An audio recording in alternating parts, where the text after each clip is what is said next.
No era la última, pero de todas formas la puse. ¿La de ley yo super? No, de la última opción. Ah, la última opción. ¿Ya están conectados acá, mis chicos? Ya están conectados. Sí, ya está.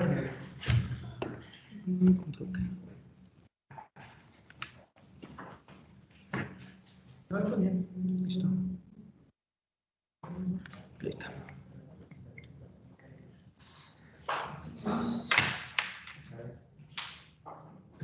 ¿Pasó?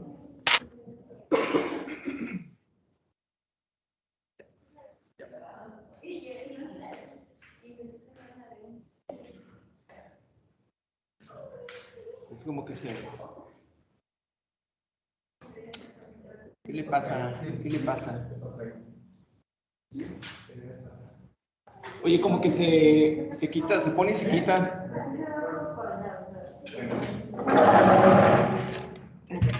Como que se pone, oye, fíjate como que se pone y se quita, mira, le dejo de apretar poquito. Y se pone ahí raro. Eso no hacía. Bueno, a ver. A ver si sí. Se me hace que ya. Sí, ya. Ahí estás spoileando. Gracias. Si hay de uno de sus compañeros que ustedes vean, les pueden llevar su examen.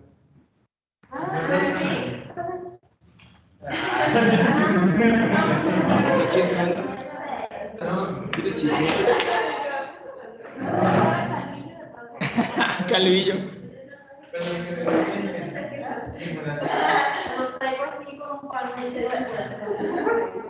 Bueno, buenos días, chicos. Buenos días. Allá en el internet se encuentran presentes. A ver, alguien ahí que se manifieste. Vale, muy bien, perfecto. Vamos a saltarnos un poquito lo de TOC, a ver si nos da chance. Si no, yo creo que va a estar más fácil que lo veamos en la siguiente con trastorno bipolar, porque esquizofrenia, no podemos tener un curso de psiquiatría si no vemos esquizofrenia completo, ¿no? Entonces, esto va a ser una parte muy, muy importante del curso, en donde hay algunos puntos que quiero que les quede más que claro lo que es esta enfermedad. Entonces, ahorita vamos a hacer una pequeña introducción.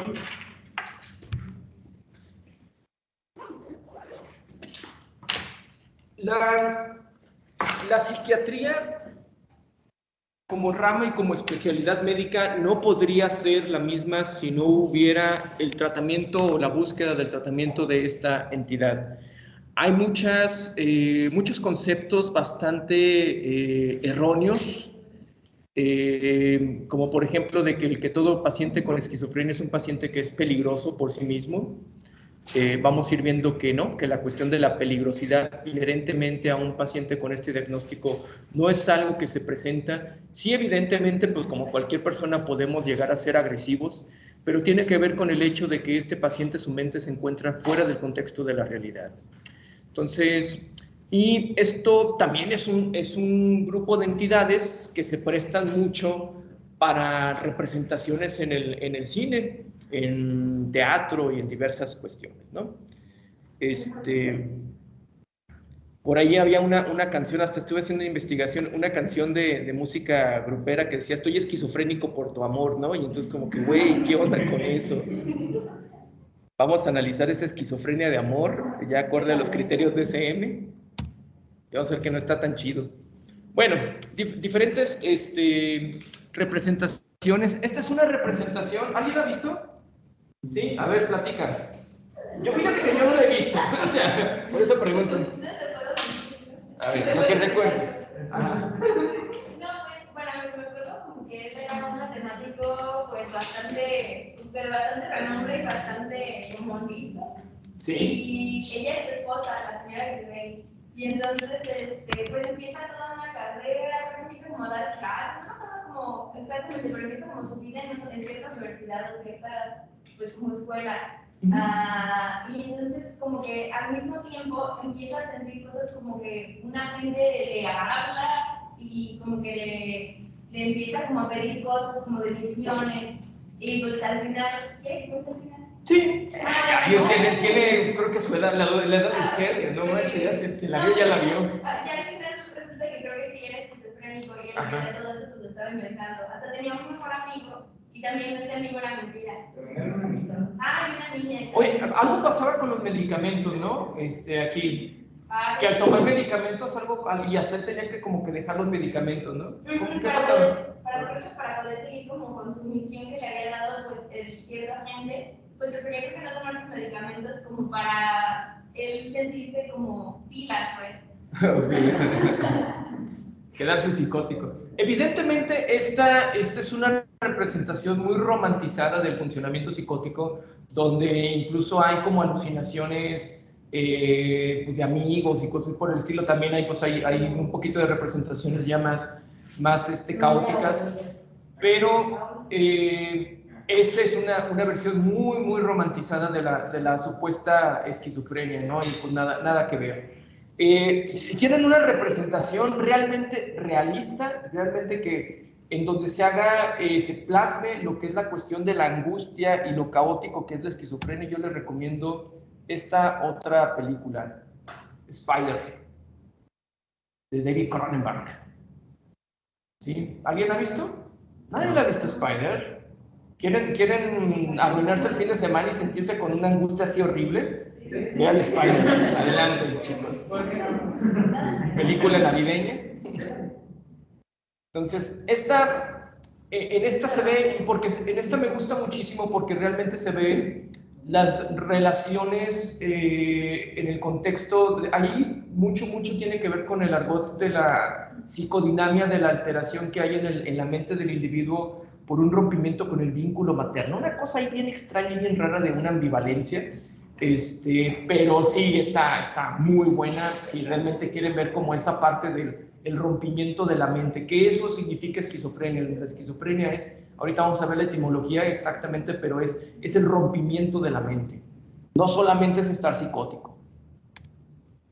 Ok, lo que vamos a tratar de abordar en las siguientes 2 horas es estos elementos, conceptos generales, algo de historia, epidemiología, criterios diagnósticos, neurobiología y tratamiento. Vamos a darle como mucha rapidez a esta clase porque normalmente es una clase para todos los primeros 5 elementos y para tratamiento es casi otra clase diferente, pero vamos a tratar de meterlo aquí porque si no, no vamos a alcanzar en cuanto a tiempo y clases. Ok.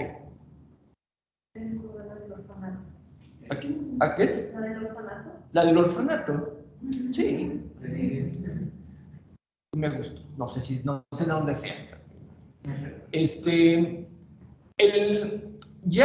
Al principio del curso, hicimos alusión al concepto del funcionamiento psicótico. ¿Qué significa estar psicótico? Ahora, quiero que quede esto en claro.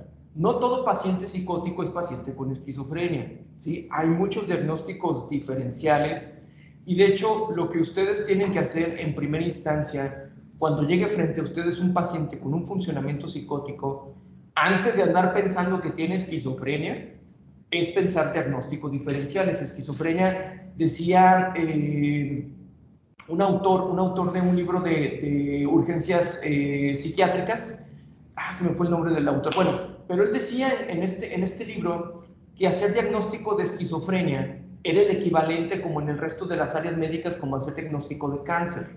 ¿Por qué? Porque tiene implicaciones pronósticas y tiene implicaciones en cuanto a nivel de funcionalidad del individuo. Cuando haces un diagnóstico de esquizofrenia, tú estás planteando que ese paciente va a tener ciertas alteraciones a nivel neurobiológico y eso va a tener ciertas implicaciones en el pronóstico a larga vida y en el nivel de funcionamiento a nivel social, a nivel familiar, a nivel laboral. Entonces, por eso, hacer un diagnóstico así tan a la fácil de la esquizofrenia, de ninguna manera, chicos, ¿sí?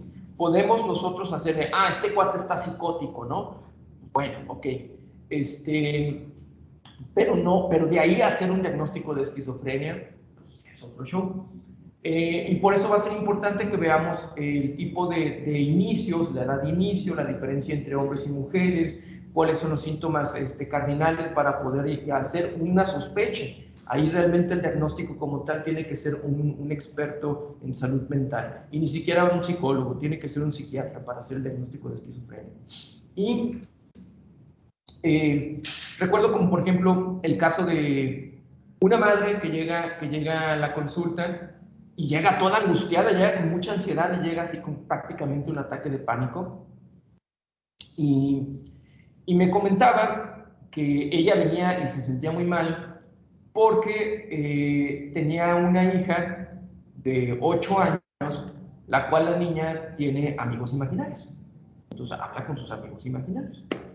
Lo cual a esa edad, pues, es normal, o sea, no se debe considerar de ninguna manera como...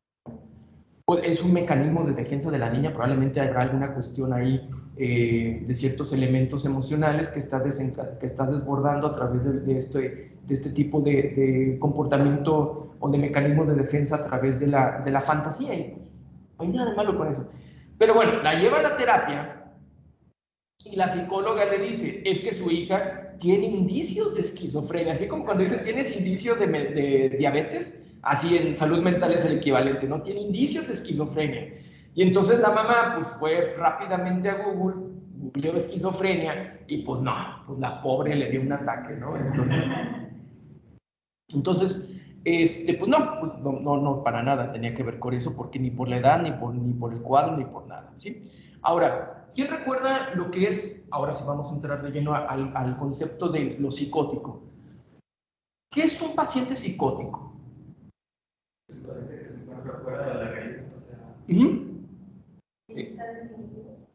Desinhibido. No necesariamente desinhibido, porque de hecho vamos a ver que el paciente con esquizofrenia está incluso al contrario, autista y metido dentro de su mundo imaginario o ilusorio, ¿sí? Entonces, la característica fundamental de un paciente con un trastorno psicótico es que ya se hace a través de su contenido, de su pensamiento, a través del contenido de las alteraciones sensoperceptivas, o sea, alucinaciones, está fuera del contexto de la realidad. Y la parte es, no importa cuánto tú le plantees pruebas de realidad, de que lo que él está pensando está fuera de la realidad, el paciente no lo logra reducir, no de, gracias por demostrarme que mi amigo imaginario no existe, ¿no? A los 40 años del paciente, no. El paciente, de hecho, ahí es donde el paciente con un funcionamiento psicótico pudiera llegar a presentar agresión o irritabilidad, porque él está viviendo en su mundo, y entonces de repente un día le dice, mira, todo esto que tú piensas, todo esto que tú sientes, resulta que no es cierto, ¿sí? ¿Cuál es tu nombre? Saraí. ¿Cuántos años tienes, Saraí? 20. 20. ¿Y a qué te dedicas? No. ¿Estudiar qué? Medicina. Pues mira, resulta que está psicótica Saraí, ¿no? Y piensa que es estudiante de medicina. Y aquí le dejamos que venga al salón, ¿no? ¿Qué pasaría si un día llega y dijera a alguien, oye, pues no es cierto? Y así, pero no, o sea, tú tienes una realidad interna, tú has creado una forma de relación ante el mundo a través de que tú eres estudiante de medicina, que tú eres hija de tu mamá, hija de tu papá, dueña de tu perro. Entonces, entonces, esa es una realidad que se va creando. Por eso esquizofrenia se refiere al rompimiento de la mente, donde la persona que estaba teniendo estas formas de relacionarse con el mundo, la esquizofrenia llega, la hace bolitas y va creando nuevas de relaciones bizarras y extrañas y caóticas nuevas frente al mundo. Entonces es como si un día llegaran y esto que tú piensas que es real, que eres estudiante de medicina, te dijeran que sabes que no. Y al contrario, te vas a tener que tomar este medicamento y te voy a tener que internar en un hospital. De repente. Entonces, o sea, ¿cuál va a ser tu reacción? Te vas a defender de alguna manera frente a eso, ¿no? O sea, quieras o no, te vas a defender frente a eso porque es tu realidad. Entonces, aquí es donde entra muchas veces en conflicto el paciente con su familia o con el medio, con el ambiente. Y mucho del trabajo que yo tengo que hacer o que tenemos que hacer en salud mental, especialmente con la familia, es evitar la confrontación de la idea, ¿no? Nadie le diga que no es cierto, que no es estudiante de medicina, ¿no? Vamos a darle risperidón y vamos a esperar a que le baje el funcionamiento psicótico y ya un día que, pues, a ver que ya capte que no es estudiante de medicina, ¿no? Que está psicótico, nada más. Entonces, pero hay que esperar unas 2 a 4 semanas más o menos para el efecto del medicamento, ¿sí? Entonces, así, ese tipo de rompimientos con la realidad son los que se va dando y por eso hay todos estos problemas, las alteraciones, porque también al principio del curso, un concepto que les hice ver es que también se analiza en el examen mental, es lo que llamamos conciencia de enfermedad. Hasta ahorita depresión, ansiedad, todos estos tipos de elementos que estuvimos viendo, el paciente llega al consultorio porque se siente mal y porque dice, doctor, quiero que ya no me sienta deprimido, doctor, quiero ya no sentirme ansioso. Ah, claro, tómate esto, gracias doctor, me lo tomo. Pero aquí estamos hablando de pacientes o personas que no tienen conciencia de enfermedad, ¿sí? Y esto hace muy difícil y muy complicado empezar un tratamiento farmacológico o empezar cierto tipo de intervenciones porque el paciente dice, ni madres, yo realmente, yo sí veo este fantasma, yo sí están los marcianos que me están mandando mensajes a través de un chip que tengo aquí incrustado. Ese tipo de alteraciones o ese tipo de contenidos del pensamiento es lo que nos vamos encontrando, ¿sí?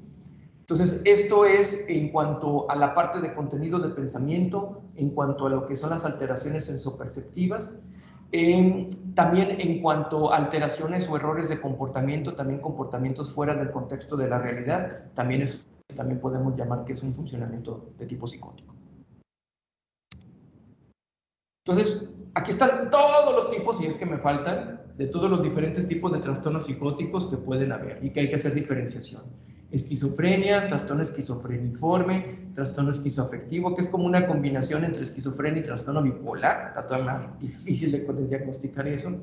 Trastornos de ideas delirantes, trastorno psicótico breve, trastorno psicótico compartido, que es el Foley-Dukes, que es cuando los pacientes comparten una idea delirante. Ya había hecho la alusión al Quijote y a Sancho Panza, ¿no? Es un trastorno psicótico compartido. Empieza uno y de alguna manera como que lo psicótico se convierte en algo viral, ¿no? Y el otro lo comparte.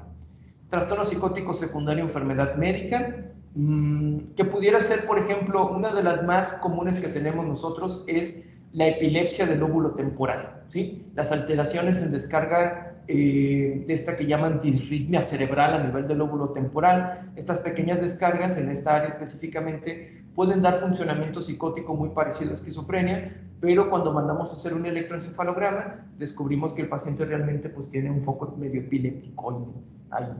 Y otras enfermedades que pudieran ser también.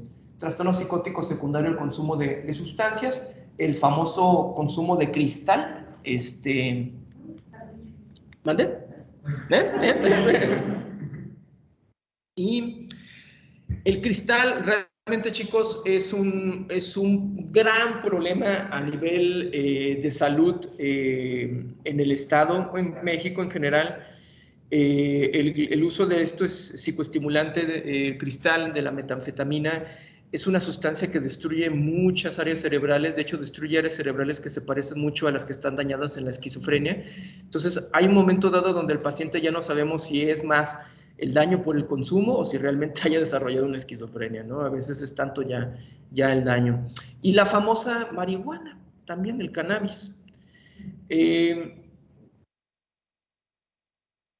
Ahorita que está, también hubiera querido tener una clase específicamente que hubiéramos aterrizado este punto, pero creo que vale la pena detenernos un poquito aquí. Se han hecho estudios y se ha visto que el uso de la marihuana pudiera en ciertas personas y en ciertos pacientes llevar al desarrollo de síntomas psicóticos o incluso de desarrollo de esquizofrenia. Ahora, no todas las personas tienen esta susceptibilidad. Tiene que ver con una cuestión de tipo genética, ¿sí? Entonces, llega un individuo y tengo pacientes que solamente fuman poquito y ¡pum!, se ponen psicóticos y aparecen un episodio psicótico, a veces episodio psicótico breve que es durante unas semanas y remite completamente, pero ha habido los que se han desarrollado francamente esquizofrenia. Y entonces vienen ellos muy molestos y vienen ellos deseando porque, a ver, todos mis amigos consumen marihuana y a nadie le pasa absolutamente nada, ¿sí?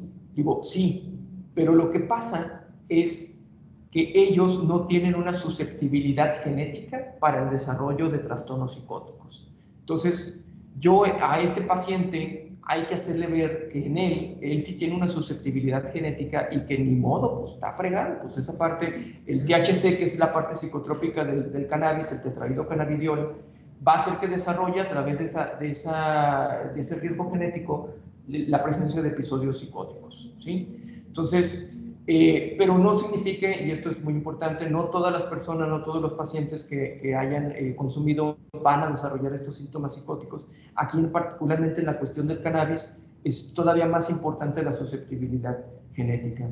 Y ya hay estudios, por ejemplo, en Europa, donde sí se ha visto que ha habido una alza en el incremento de episodios psicóticos por la cuestión de la legalización de la sustancia, ¿sí? Entonces,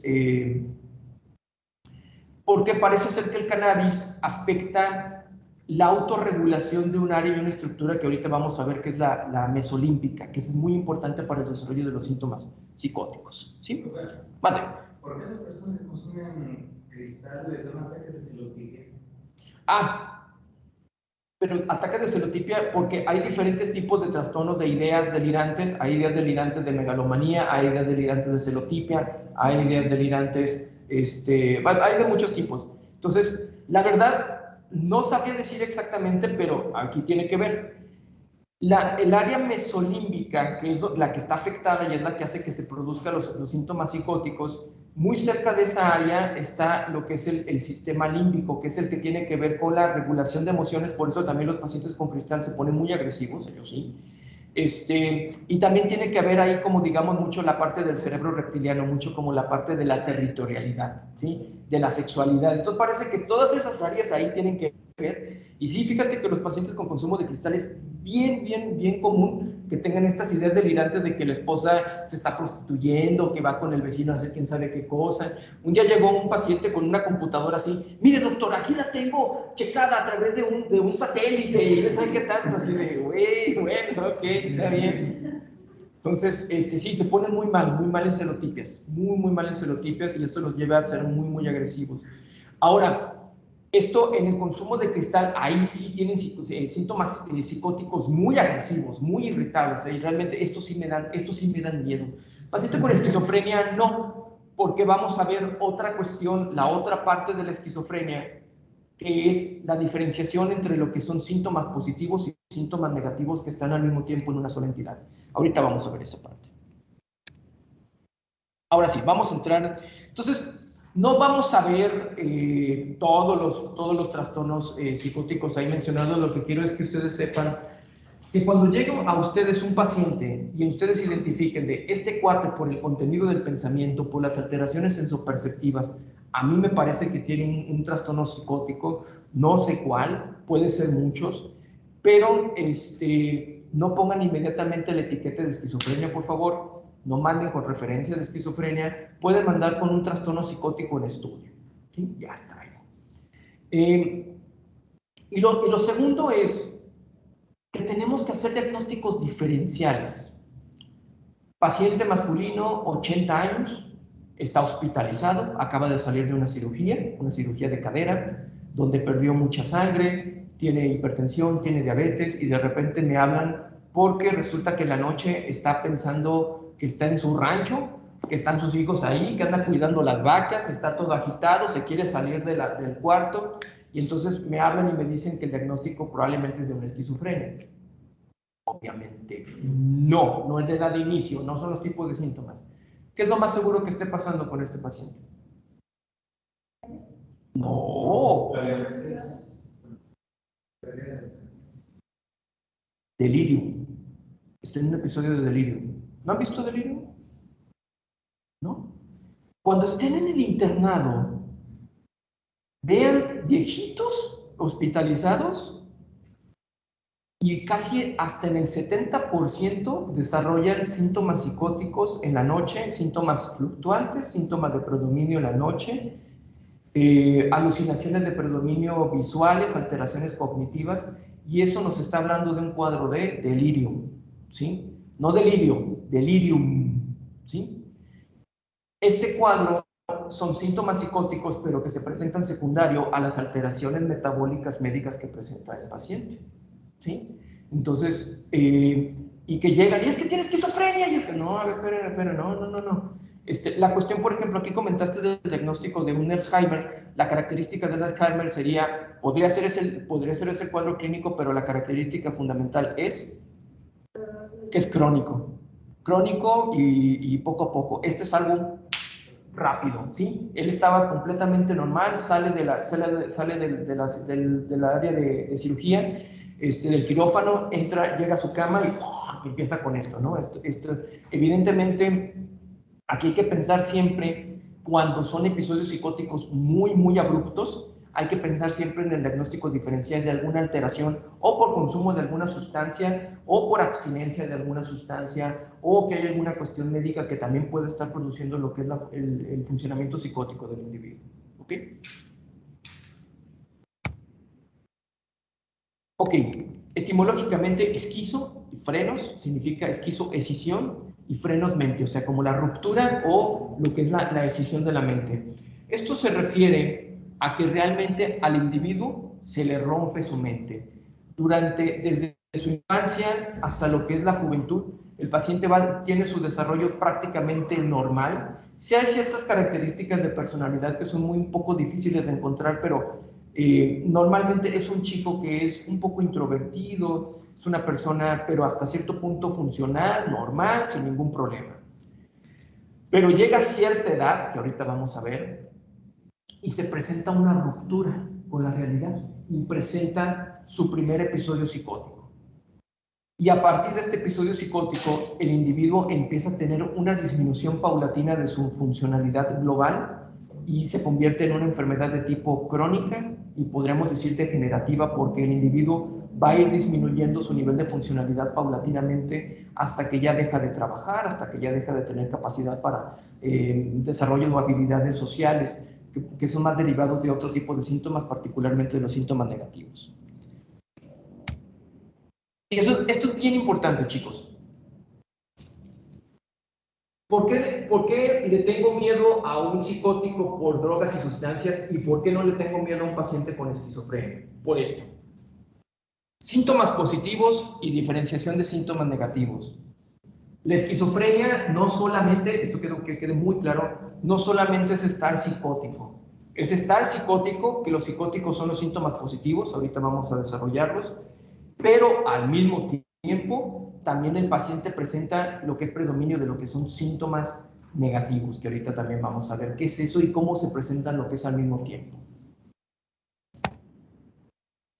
Síntomas negativos y síntomas positivos. Primero me voy a los síntomas positivos porque son los más fáciles.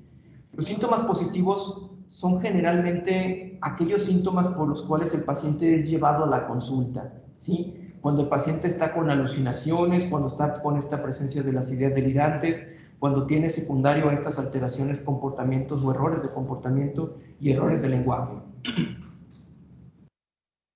Síntomas negativos. Estos son más complicados y generalmente los medicamentos que tenemos actualmente son muy buenos para tratar síntomas positivos, pero hasta la fecha, la parte de la deuda que tenemos hacia este grupo de pacientes es que realmente no tenemos tratamientos adecuados para la presencia de los síntomas negativos.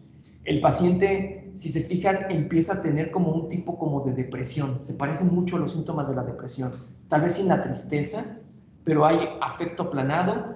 Autismo me refiero no al diagnóstico de autismo, sino me refiero al comportamiento autista donde la persona se queda metida dentro de su propia mente, ¿sí?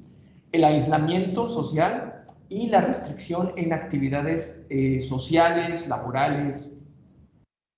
Entonces, llega un paciente con síntomas positivos al consultorio, le empiezo un antipsicótico y ya a las 2 o 4 semanas bajan estas alteraciones, pero se quedan los síntomas negativos. ¿Y qué pasa?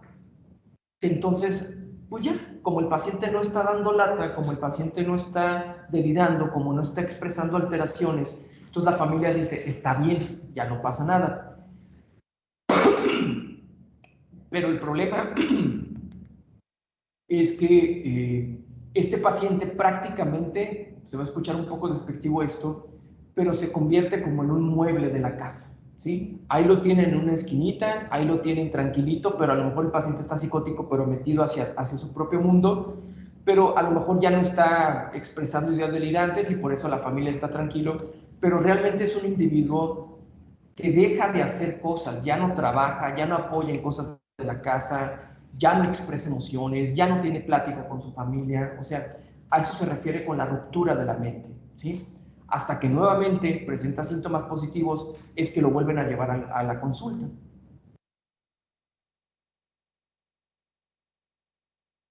Ok, antes de ver la neurobiología de los síntomas, porque esto va a ser bien importante para hacer la diferenciación, vamos a ver solamente un poquito de datos históricos y un poquito de epidemiología.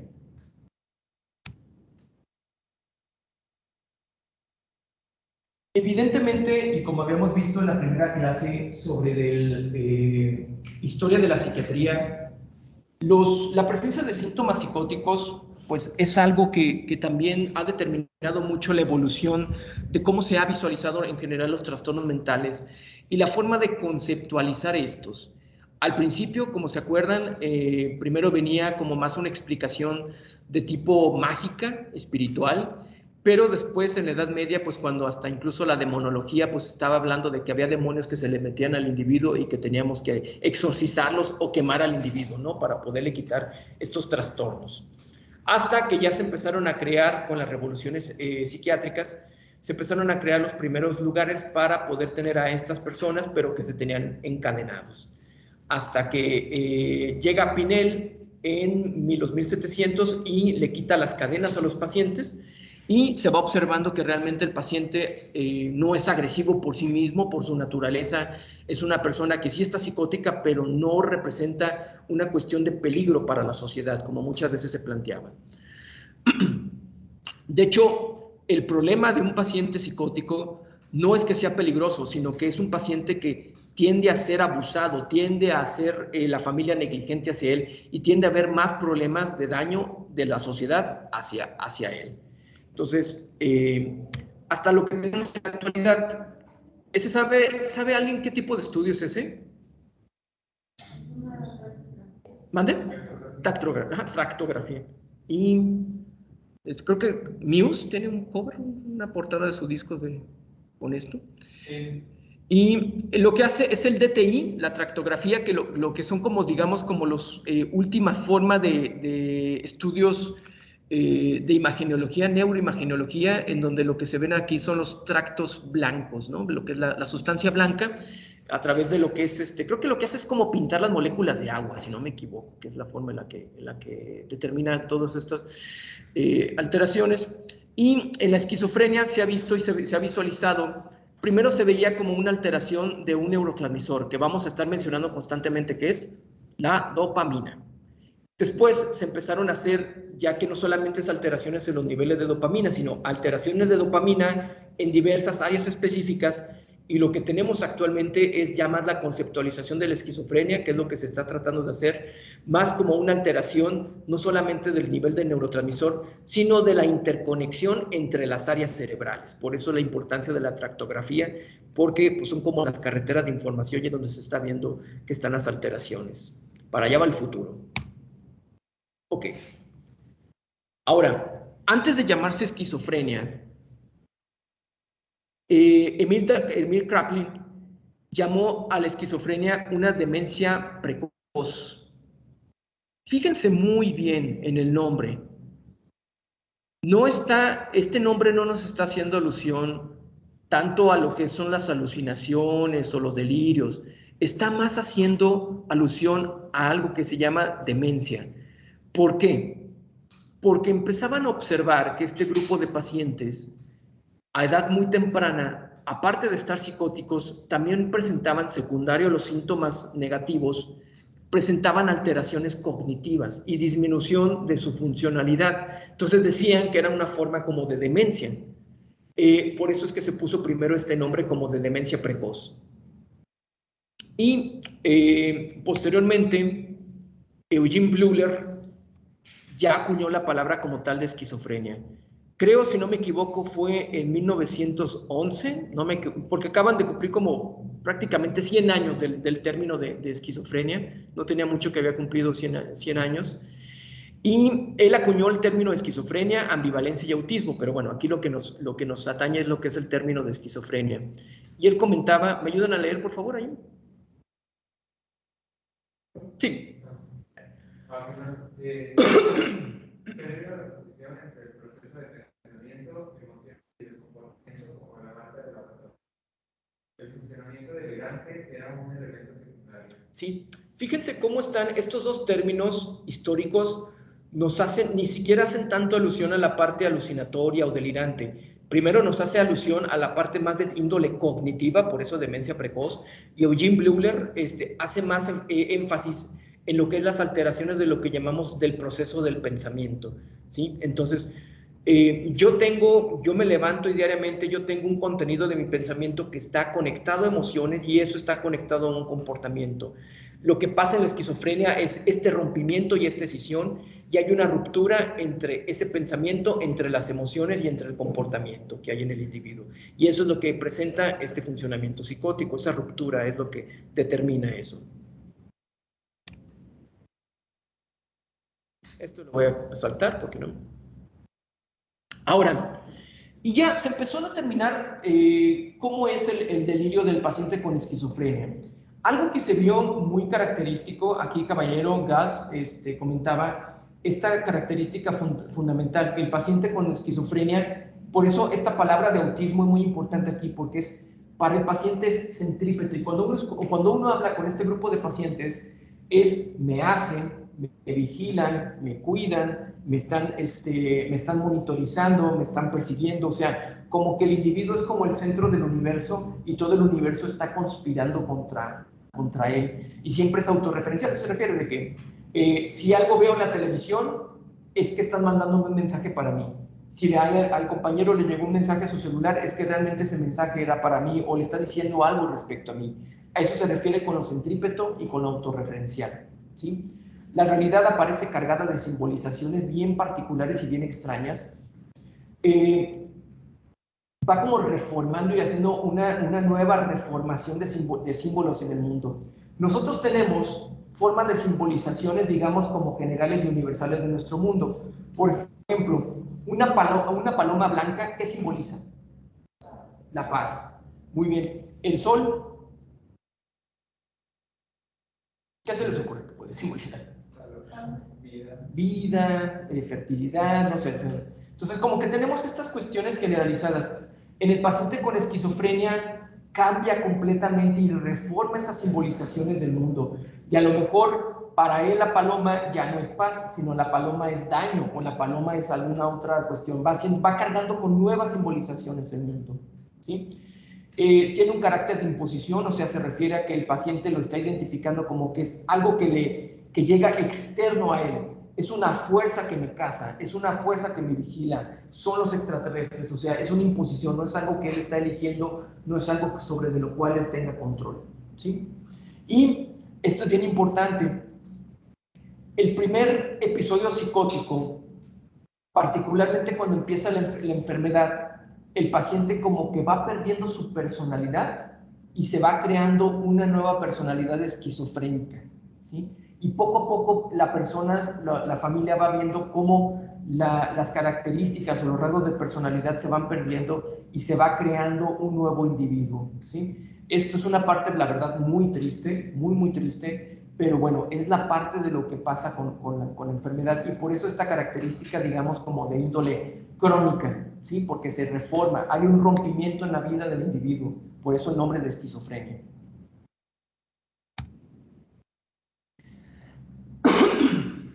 Bueno,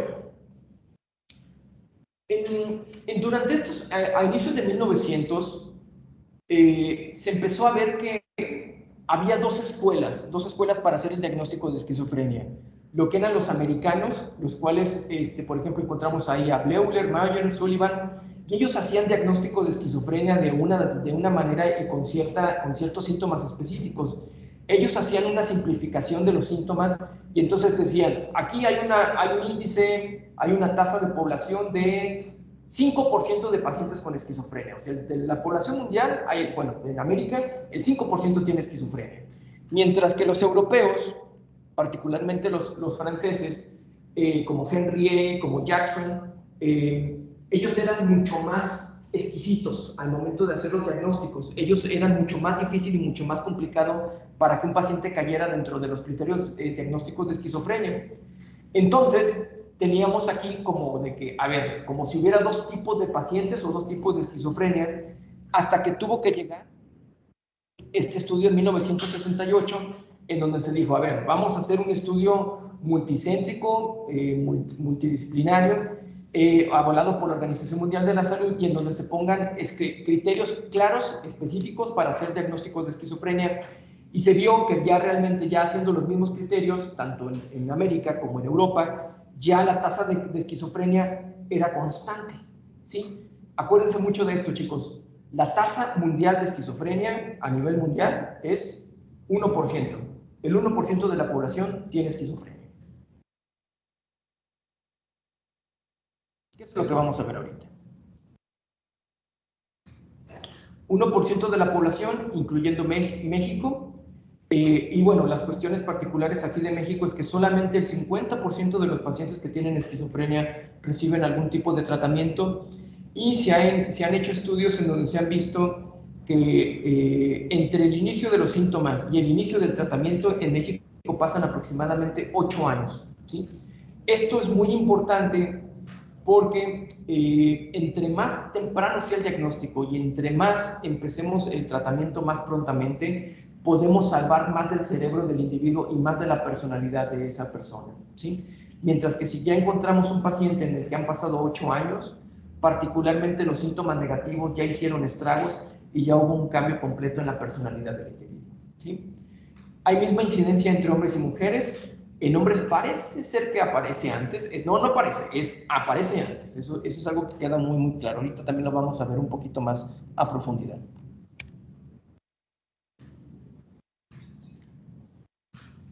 Esto es bien importante, chicos. La diferencia entre inicios entre hombres y mujeres es como de 10 años, ¿sí? Esto tiene implicaciones muy importantes al momento del tratamiento. El hombre, imagínense, el hombre, y esta es la clásica historia de un paciente que inicia con esquizofrenia. Un chico de 12, 14 años que estaba estudiando la secundaria o va a empezar a estudiar la preparatoria, tiene pues, un nivel de funcionamiento en cuanto a capacidad cognitiva adecuada, buena, va bien en su escuela, no es muy social, que digamos, pero bueno, ahí tiene sus amiguitos. Entonces, ese hombre o ese chico de 12 a 15 años, la familia ya tiene una expectativa de que va a tener novia o novio, de que va a formar una familia, que va a ir a la universidad, que va a estudiar tal cosa, que va a cuidar a la mamá dice, pues ya este cuate se va a hacer cargo de mí cuando yo sea viejita. O sea, hay muchas expectativas explícitas e implícitas que tenemos sobre de nuestros hijos. Y llega una enfermedad como esta y rompe completamente todas estas expectativas. Señora, su hijo tiene esquizofrenia y estas expectativas que tenía sobre de él, de qué iba a hacer, qué iba a lograr, no se van a poder cumplir, ¿sí? Vamos a tratar con el tratamiento de salvar la mayor parte de la personalidad, del cerebro de la persona, pero las expectativas van a tenerse que replantearse, van a tenerse que cambiar completamente. Muy diferente pasa con las mujeres. En las mujeres, afortunadamente, la edad de inicio es después. ¿Esto qué significa? Que la mujer tuvo capacidad tal vez de empezar una familia, tuvo capacidad de poder estudiar más, y esto le permite tener un mayor acervo cognitivo, como una reserva cognitiva, que le permite que la enfermedad no sea tan gacha y no sea tan, que le dé tan poco pronóstico. De hecho, esta diferencia de edad es bien importante porque los hombres generalmente con esquizofrenia tienen menor funcionalidad a nivel social, laboral, que las mujeres. Las mujeres con esquizofrenia, luego hay muchas que tienen esquizofrenia, pero la verdad es que son muy funcionales y trabajan y cuidan un hijo y con el tratamiento la verdad es que los síntomas negativos no son tan evidentes porque tuvieron esta reserva cognitiva. Esta diferencia de edad es muy importante. Ahora, ¿qué hace esto diferente entre hombres y mujeres? ¿Por qué? Parece ser que los estrógenos es la respuesta. Lamentablemente las mujeres tienen mayor número, particularmente en cuanto a alteraciones de trastorno de ansiedad y depresión. Parece ser que también la cuestión estrogénica y las diferenciaciones también tienen que ver mucho ahí. Pero para los síntomas psicóticos, afortunadamente, chicas, ustedes están muchísimo más protegidas frente a los síntomas psicóticos o funcionamiento psicótico gracias a sus estrógenos. Y esto hace que desarrolle la esquizofrenia a edades más tardías. ¿Ok?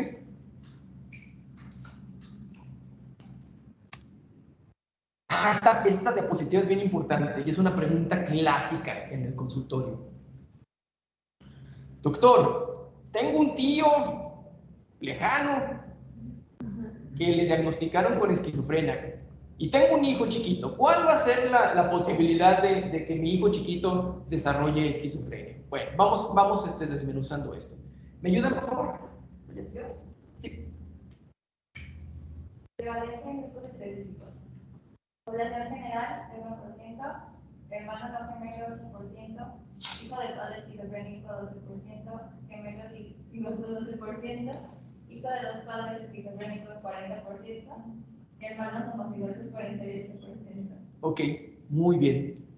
Esto es bien importante porque en los años 80 y 90 se empezó a hacer el estudio, creo que esto ya se los había comentado a ustedes, se empezó a hacer el estudio a profundidad de los trastornos mentales en el contexto de la genética en psiquiatría, y se empezó a hipotetizar que íbamos a encontrar el gen de la esquizofrenia, el gen del trastorno bipolar, el gen de la ansiedad, el gen de la depresión, y que si podíamos hacer un recambio o ingeniería genética, entonces podíamos eliminar la esquizofrenia completamente del mundo.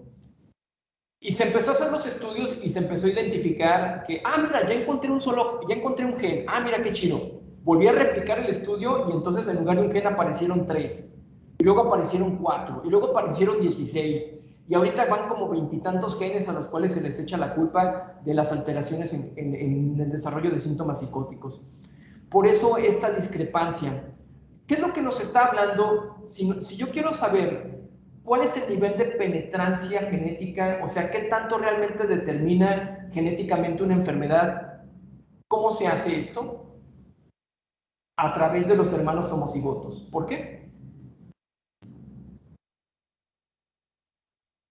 ¿Por qué el estudio en hermanos homocigotos me determina la penetrancia genética? ¿Qué tanto genéticamente determina y qué tanto no?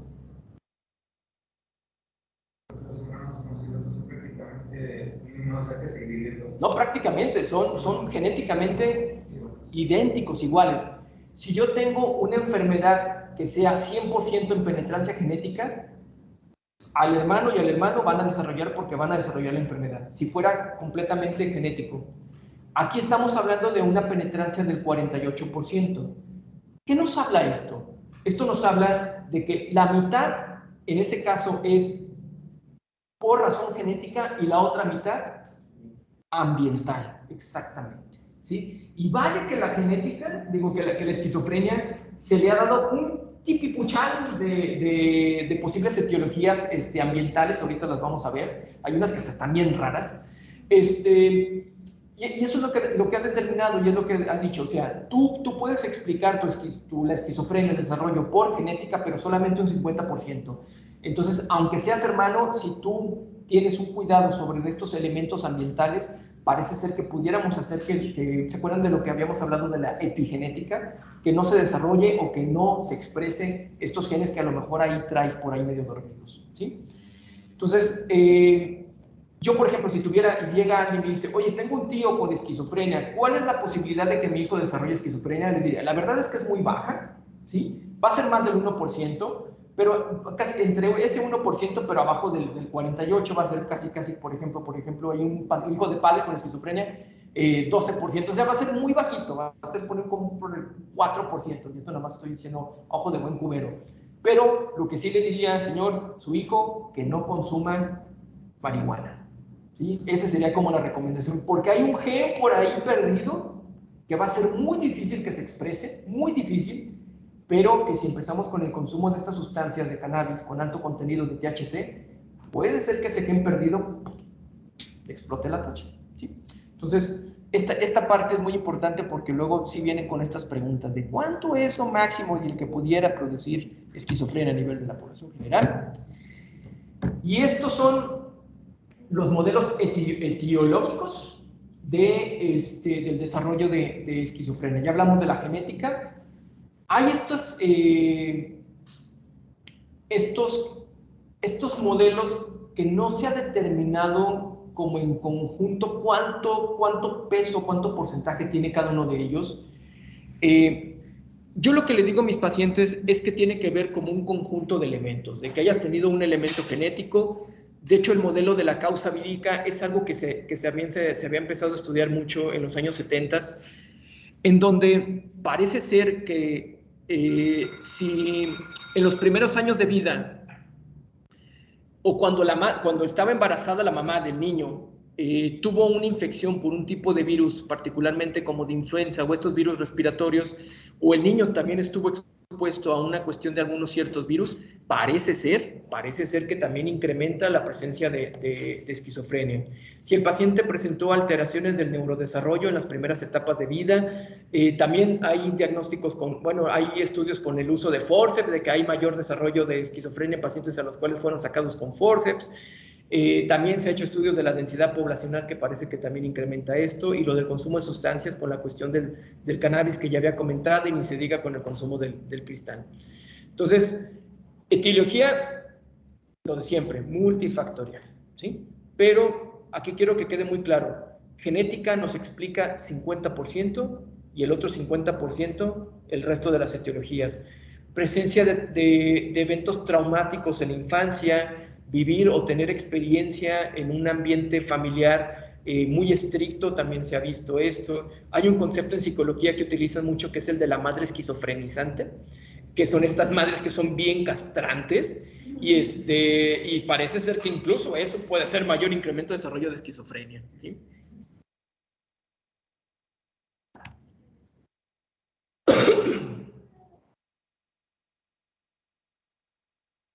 Ahora, ¿por qué la esquizofrenia entra en esta edad?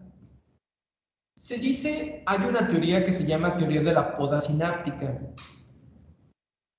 Cuando nacemos, cuando se va desarrollando nuestro cerebro, se va creando arborizaciones cerebrales muy grandes, muy grandes, muy robustas.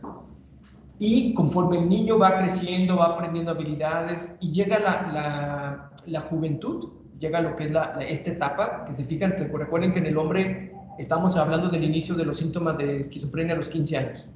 La poda sináptica parece ser que se da alrededor de esta etapa de la vida de la juventud, entre lo que es la pubertad y la juventud, y la poda sináptica se refiere a un concepto en donde el cerebro tiene cambios conformacionales, lo que es en esta etapa, y se dice que hay todas estas arborizaciones que se hicieron de las dendritas neuronales que no se utilizaron.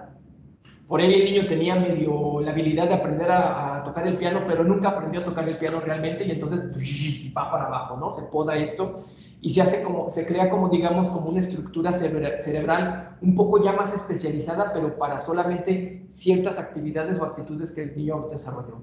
Por eso es que dicen que los niños es muy fácil que aprendan a tocar un instrumento, que aprendan otros idiomas, porque su cerebro está ávido y puede desarrollar muchas arborizaciones para todos lados. Ya como de adulto o ya en la juventud ya está más complicado, ya nos volvemos ya como que más hacia esto, ¿no? Específicamente. Y parece ser que esa teoría, que en ese momento cuando hay esa poda sináptica, en ese momento es cuando entra la persona que ya tenía la susceptibilidad de esquizofrenia, ahí como que le explota la tacha. Por eso esquizofrenia en niños es rarísimo. A mí solamente me han tocado 2 casos que conocí de probable esquizofrenia en niños, hablando de un niño de 9 años, 10 años, ¿no? O sea, es rarísimo. Generalmente nuestro primer diagnóstico tiene que ser en alguien que haya empezado en esta etapa de la juventud, pero en el caso de las mujeres entran los estrógenos a salvar el día y parece ser que no permiten que esta poda sináptica o que permita lo que es el desarrollo de los síntomas iniciales en las mujeres, ¿sí?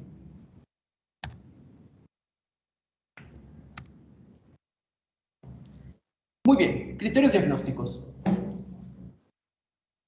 Vamos a hablar de los criterios diagnósticos acorde al DSM-5. Ok, entonces, ¿me pueden ayudar, por favor? Ok. Criterios diagnósticos del DSM-5. Síntomas característicos. 2 o más de los siguientes, cada uno de ellos presenta durante una parte significativa del periodo de un mes o menos si ha sido tratado con éxito. Ideas delirantes, alucinaciones, lenguaje desorganizado, por ejemplo, descarrilamiento frecuente o incoherencia, comportamiento catatónico o gravemente desorganizado, síntomas negativos, por ejemplo, aplanamiento afectivo, el otro y abulia. Ajá, ahí también yo. Bueno, ahora vamos a dividir estos, ahorita para explicarlos un poquito más a detenimiento, vamos a dividir estos criterios por dimensiones. Gracias. La más fácil de ver es evidentemente las dos primeras, la dimensión psicótica, que nos está hablando de las ideas delirantes, este contenido del pensamiento que está fuera del contexto de la realidad y que el paciente, por más que le pongamos prueba de realidad, no le chacha. Y la presencia de las alucinaciones, ¿sí? Estas alteraciones sensoperceptivas en las cuales no existe un objeto y el paciente las identifica como reales, ¿sí? Esa es la dimensión psicótica. Tenemos otra dimensión que es como, digamos, como de las alteraciones o del comportamiento desorganizado del individuo, que se refiere a lenguaje desorganizado, con el descarrilamiento de las palabras o la incoherencia. Y cuando hablamos con estos pacientes, empiezan a hablar sobre algo y luego de repente se descarrilan y se van a otra idea, y luego se van a otra idea, y luego se van a otra idea. Como que no siguen una línea directriz de lo que están hablando, y por eso termina siendo este lenguaje desorganizado o incongruente. Y el comportamiento catatónico o gravemente desorganizado. El comportamiento catatónico, había antes algo que se llamaba esquizofrenia catatónica, ya casi ya no existe. La catatonia es un individuo que está tan psicótico, que pierde completamente el contexto o la relación con la realidad. Es un paciente que se queda en estado catatónico, se queda en una sola posición, su mente está toda psicótica por dentro, entonces deja de sentir hambre, deja de sentir frío, deja de sentir la necesidad de dormir, o sea, pierde completamente incluso la realidad con sus propias necesidades fisiológicas. Y son muy complicados porque son pacientes que dejan de tomar agua, dejan de alimentarse y los tenemos que internar. Este paciente sí, porque sí se tiene que internar en un comportamiento catatónico. Y uno piensa que está dormido, incluso le plantea para algún reflejo, no presenta reflejos, le pica el ojo y no se mueve, está completamente perdido de la realidad por este funcionamiento psicótico. Eso es lo que llamamos comportamiento catatónico.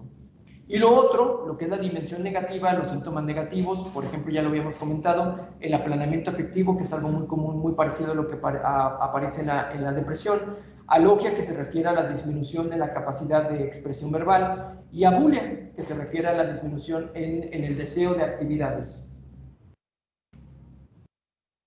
Por eso, no todo paciente que está psicótico es esquizofrenia, porque también necesitamos estas tres dimensiones, ¿sí?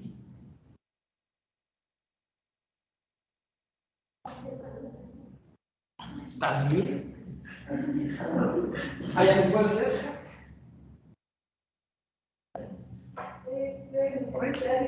Criterios diagnósticos del desarrollo, función social, laboral. Durante una parte significativa del tiempo desde el inicio de la educación, una o más áreas importantes de actividad, como son el trabajo, las relaciones interpersonales, el cuidado del organismo, están claramente por debajo del nivel previo al inicio del trastorno. Duración. Persisten signos continuos de la duración durante al menos 6 meses. Este periodo de 6 meses debe incluir al menos un mes de síntomas que cumplan en el criterio A, o menos si se ha tratado con éxito, y puede incluir los periodos de síntomas prodrómicos y residuales. Miren, no vamos a hacer bolas con esto. Lo que quiero que quede claro, sí, porque en el primero dice, sí, un mes, y luego que dice 6 meses, y luego que sea, muy sencillo, chicos. Y realmente es lo que se usa.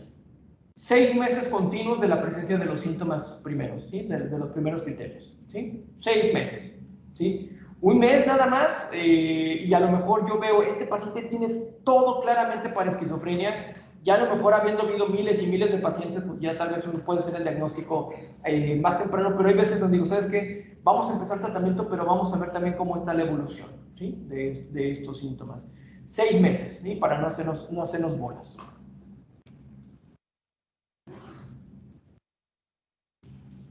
Exclusión, debemos de hacer exclusión. Aquí quiero que quede, particularmente quiero que hagan mucho énfasis en la parte del inciso E. Consumo de sustancias y enfermedad médica. ¿Sí? Que este funcionamiento psicótico que presenta el paciente no sea secundario a algo que está consumiendo, a una tacha, a algo que le está pasando a nivel médico. Por ejemplo, a mí me ha tocado 2 pacientes con VIH y que desarrollaron síntomas psicóticos secundario al uso de los antirretrovirales, ¿sí? Entonces ahí era, oye, pero este cuate nunca había estado psicótico, nunca había tenido ni más allá de eso. El VIH estaba de alguna manera controlado, o sea, tampoco había como una alteración que nos pudiera hablar de un trastorno psicótico secundario, alguna lesión neurológica por el VIH o ya SIDA, pero empezamos a ver que era en el desarrollo por el uso de los antirretrovirales, ¿sí?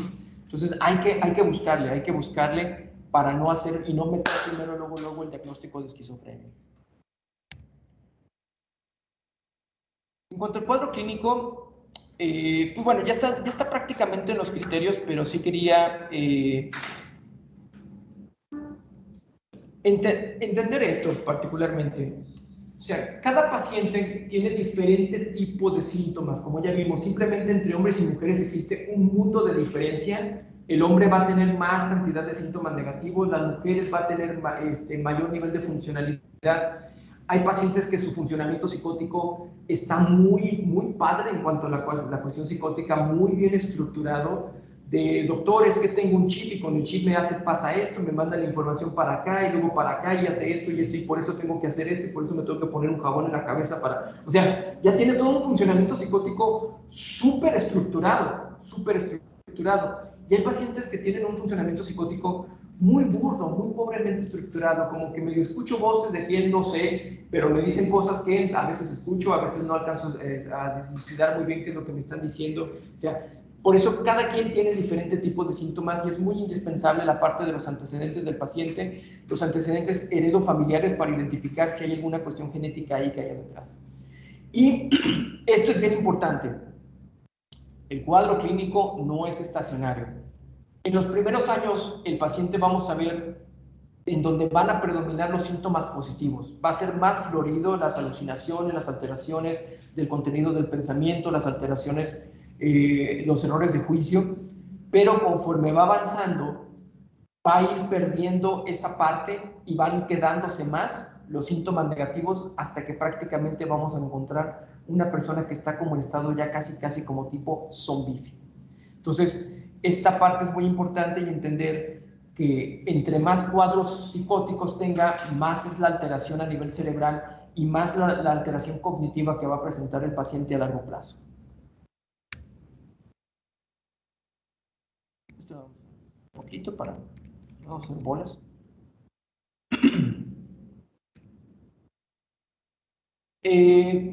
En el DSM-4 se habían planteado diferentes tipos de subtipos de esquizofrenia. La más común, y hasta en el 90%, es la clásica esquizofrenia paranoide. Y como lo dice su nombre, el tipo de síntomas psicóticos que presenta el individuo pues son ideas paranoides, ¿no? De que lo están siguiendo, que lo están persiguiendo. Luego tenemos la esquizofrenia de tipo desorganizada, donde realmente la persona está tan desorganizada que ni siquiera logra crear un funcionamiento psicótico estructurado como tal. El tipo catatónico, que afortunadamente ya no lo vemos porque eran pacientes que se morían de inanición.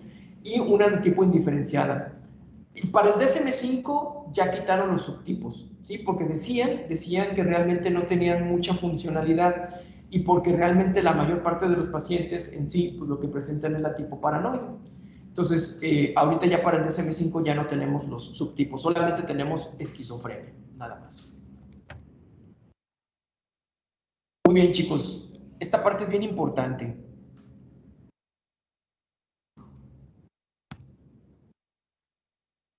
Ok. ¿Se acuerdan que habíamos dicho que la esquizofrenia tiene síntomas positivos y síntomas negativos? Esto quiere decir que una parte del cerebro, su dopamina está en niveles muy altos, que es lo que hace que haya síntomas positivos, y hay otra parte del cerebro donde la dopamina está muy abajo. Entonces, esta es una cuestión súper extraña y rara de la esquizofrenia. Es una cuestión de un desequilibrio cerebral, de una parte del cerebro muy caliente y otra parte del cerebro muy fría. Y esto hace tan complicado el poder tratar a estos pacientes farmacológicamente, porque sí, le puedo dar medicamento para esa parte caliente, pero para esa parte fría, ¿qué? Y si te aumento la parte fría, pues te doy una tacha, te doy un estimulante, pues entonces voy a incrementar más todavía el funcionamiento psicótico. Entonces hace tan difícil y tan complicado el tratamiento de la esquizofrenia. Pero bueno, vamos a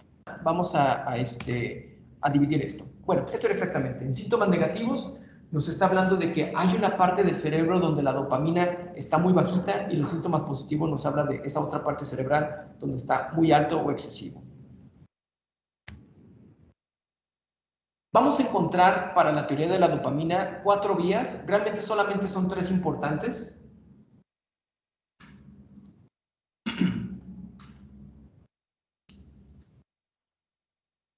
¿Dónde nacen las neuronas dopaminérgicas? En la sustancia negra. Entonces, por eso en el mesencéfalo, por eso simple y sencillamente se llama mesocortical, que va del mesencéfalo a la corteza frontal. La nigroestriada va del mesencéfalo hacia el cuerpo estriado, y la mesolímbica pues va del mesencéfalo hacia la sustancia, bueno, el cuerpo, el complejo límbico, donde están las cuestiones de las emociones, y la tuberoinfundibular, esa no le hagamos mucho caso, ¿no? Esa ya está más rarilla, eso no vamos a hacer bolas con eso. Quiero que tomen en cuenta esas 3, mesocortical, nigroestriado y mesolímbica, porque vamos a trabajar con ellas, ¿sí? Ok, entonces, simplemente viéndolas así, ¿cuál creen ustedes que es la que produce las alteraciones a nivel de síntomas positivos? La mesolímbica, muy bien. Y ahí entonces vamos a encontrar incremento de dopamina. Por lo tanto, los antipsicóticos son, ¿cuál será la función biológica de un antipsicótico? Bloqueo de dopamina. Muy bien, así, sencillito, ¿sí? Mesolímbico tenemos, ¿qué hace alguien cuando consume sustancias? Drogas. Una tacha, un LSD, contiene dopamina, y esa dopamina va al sistema límbico y es lo que hace que la persona ande viendo cosas y ande sintiendo cosas raras y eso, ¿sí? Entonces, lo que hace, tengo un amigo que pues, es medio drogui, y de repente así luego me habla de que está en Zacatecas ahí probando LSD y anda todo, les da episodios psicóticos bien gacho, y ya le tengo su olanzapina, y güey, llévate tu olanzapina para cualquier cosa, ¿no? Porque luego de repente a las 2 de la mañana está dando contención, primeros auxilios psicológicos a paciente con consumo de LSD.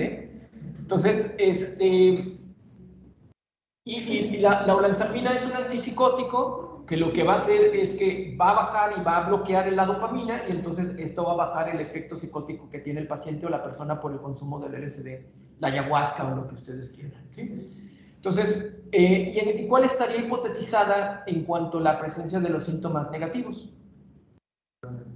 Mesocortical, muy bien, donde la dopamina va a estar baja, ¿sí? ¿Por qué? Porque en la corteza frontal la dopamina es como, digamos, como la gasolina para la corteza órbitofrontal, dorsolateral, que tiene que ver con la cuestión de concentración, de lenguaje, de planeación, memoria de trabajo y todo esto. Y si tenemos una disminución de dopamina en esa área, la persona va a estar inatenta, inexpresiva, sin capacidad de poder enfocarse en una tarea, ¿sí? De hecho, de una vez aprovechando, esto es donde está afectado lo que es los pacientes que tienen déficit de atención e hiperactividad, su vía mesocortical tiene disminuciones en los niveles de dopamina y que se le da de tratamiento a los pacientes con TDA. No. ¿Qué medicamento se le da a un paciente con TDA? Un niñito con TDA. ¿No vieron los Simpson? ¿Qué le dieron a Bart Simpson? Le dan su Ritalin, metilfenidato.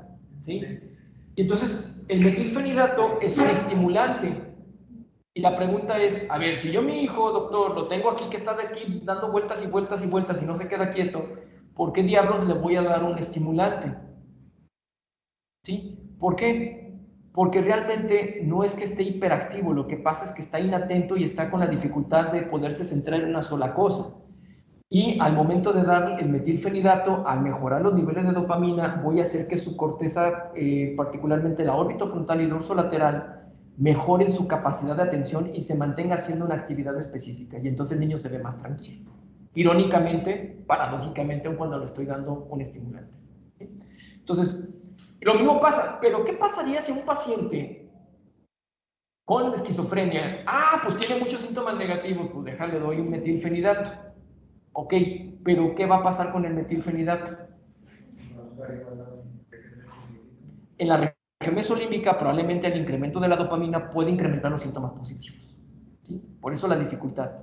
Y la nigroestriada, esa la vamos a ver y es muy importante, pero para la presencia de lo que se llaman síntomas extrapiramidales, ¿sí? Que es un efecto secundario de los antipsicóticos que también ahorita vamos a hacer mucho énfasis con ellos. Ya esto ya lo vimos. Aquí está nada más desarrollado lo que es la mesocortical. Todas nacen ahí en el tegmentum, en lo que es la sustancia negra, en el mesencéfalo, y ya sus propios nombres nos dicen para dónde van. Entonces, eso no debemos de tener ninguna pregunta. Ok, ahora, lo que ya ahorita expliqué, pues simplemente lo vamos a ver aquí en esta imagen. Síntomas positivos nos hablan de un incremento de la dopamina a nivel de la vía mesolímbica. ¿Sí? Entonces, aquí tenemos esta parte, este corte cerebral donde estamos viendo en la parte de abajo esta membrana espacio sináptico en donde está la neurona presináptica y la neurona posináptica y estamos viendo niveles altísimos de dopamina y aquí tenemos este individuo o esta persona que está viendo diablitos o que está sintiendo que el diablo le habla o no sé, ahí está. ¿Sí? Entonces, por eso, por ende, lo que necesitamos hacer ahí es utilizar un antipsicótico que bloquee la dopamina, los receptores de dopamina en esta área para que bajen los síntomas psicóticos. Síntomas negativos nos hablan de una alteración a nivel de la vía mesocortical, donde hay abulia, anedonia, inatención, alteraciones disejecutivas, alogia y lo que es el comportamiento autista del individuo. Lo mismo, tenemos esta vía mesocortical que va del tegmento del mesencéfalo hacia la corteza frontal y vemos aquí esta misma hendidura sináptica y vamos viendo que pues, no hay nada, ¿sí? Y nos presenta a esta persona que está con estos síntomas negativos prácticamente como un mueble ahí en su casa. Ahora, en la parte de abajo aparece una cosa muy interesante. Yo al querer tratar síntomas positivos y al meter un bloqueador de dopamina, el efecto secundario que también voy a tener a nivel de la vía mesocortical es una disminución de dopamina. Entonces, yo propiamente con mi medicamento para querer tratar psicosis estoy produciendo en forma secundaria síntomas negativos, exactamente, ¿sí? Esto es un gran problema, especialmente con los antipsicóticos de primera generación. Ahorita vamos a ver esto un poquito más detallado en qué pasa con estos medicamentos. Entonces, por eso esta diferenciación. En forma natural, ya estos pacientes de por sí tienen disminución de dopamina en esta área, pero también nosotros, en forma iatrogénica, podríamos producir en estos pacientes a través del uso de los antipsicóticos y no necesariamente pacientes con esquizofrenia. Si a ti te empiezo aloperidol, en 1 o 2 semanas o vienes torcido, ahorita vemos también eso por qué, por los síntomas extrapiramidales, o vienes prácticamente como zombie, ¿no? Por esta parte porque yo te producí síntomas negativos secundarios al uso del antipsicótico. ¿Ok? Síntomas motores. Esto tiene tiene que ver con la vía extrapiramidal, que va del negro estriado, de lo que es del tegmento, hacia lo que es el núcleo estriado. ¿Se acuerdan cuál es? Creo que hasta se la pregunté. La neurobiología del Parkinson. De dopamina, ajá. Pero es de las neuronas, del tegmento, de la sustancia negra, empiezan a disminuir la cantidad de neuronas dopaminérgicas.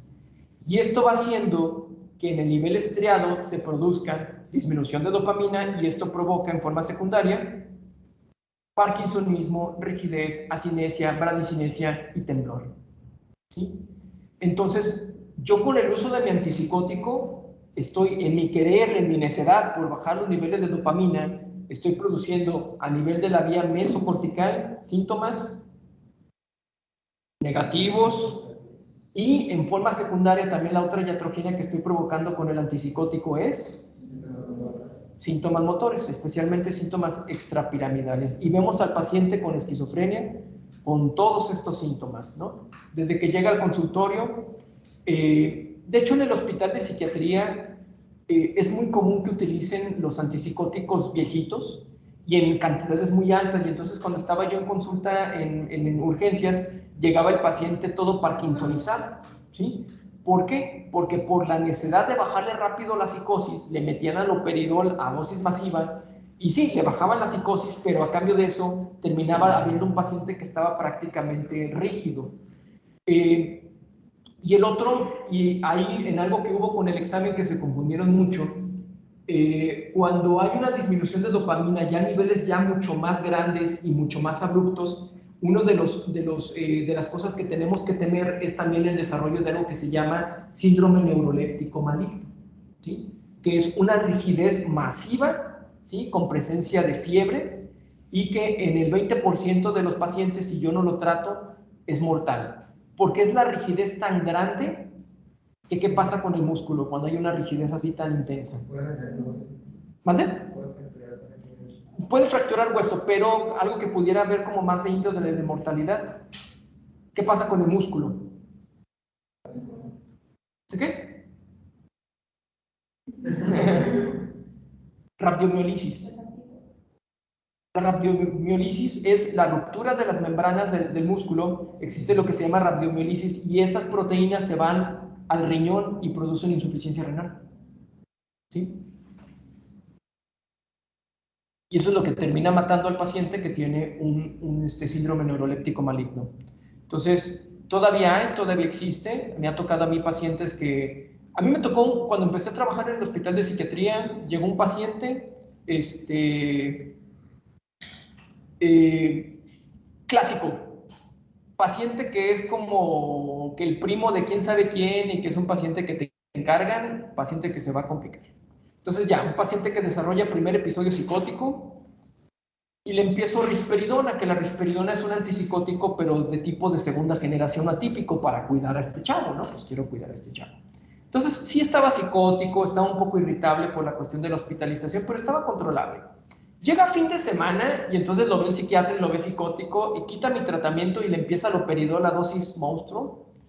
Y el paciente desarrolla un síndrome neuroléptico maligno. Empieza con rigidez, empieza con fiebre y lo tienen que mandar al IMSS. Él era un paciente del IMSS. Entonces, todavía existe, especialmente cuando se utilizan en dosis muy, muy altas, especialmente en estos médicos que quieren bajar rapidísimamente los síntomas psicóticos y no están cuidando de estas alteraciones que pudieran haber en los pacientes.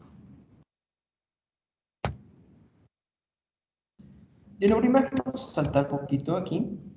Lo único que quiero comentar es que parece ser todas estas alteraciones que había comentado a nivel de lo que pasa en la disfunción en cuanto a la vía mesolímbica y mesocortical, parece ser que a nivel de neuroimagen no es un hallazgo patognomónico, pero se ha encontrado que incluso pacientes jóvenes que acaban de desarrollar esquizofrenia, cuando se les hace un estudio de neuroimagen encontramos alteraciones de hipotrofia a nivel de la corteza temporal y frontal. Este es un paciente que yo tuve en un caso clínico durante mi residencia, un chico creo que de unos 19 años, y este fue el resultado de la tomografía, ¿no? Con esta atrofia que evidentemente no va para la edad del paciente y que nos está hablando de estas alteraciones a nivel neurobiológico y de las alteraciones de dopamina que está produciendo atrofias en ciertas áreas cerebrales muy específicas.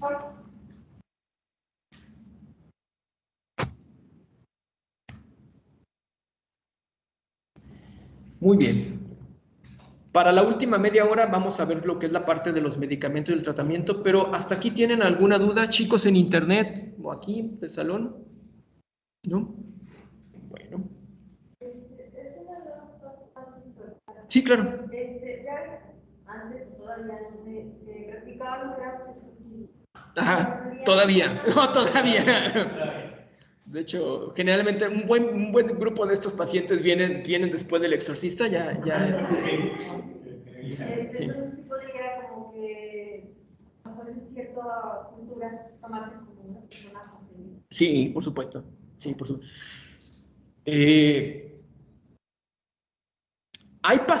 Me acuerdo mucho una paciente que, o sea, sí me ha tocado que digo, este cuate, nomás porque soy psiquiatra, o sea, si no, la verdad es que, como dicen, pues se le metió el chamuco, ¿no? O sea, me acuerdo mucho de una paciente que estaba bien agresiva, chica muy joven, pero en la cama y la tenían que tener con sujeción, con contención mecánica y gritando de así, y así pasó, perdón, pero así pasó. Y ya llego yo a la entrevista y y me dice, me voltea y me grita, ¡ah, te la voy a chupar! ¡Ah!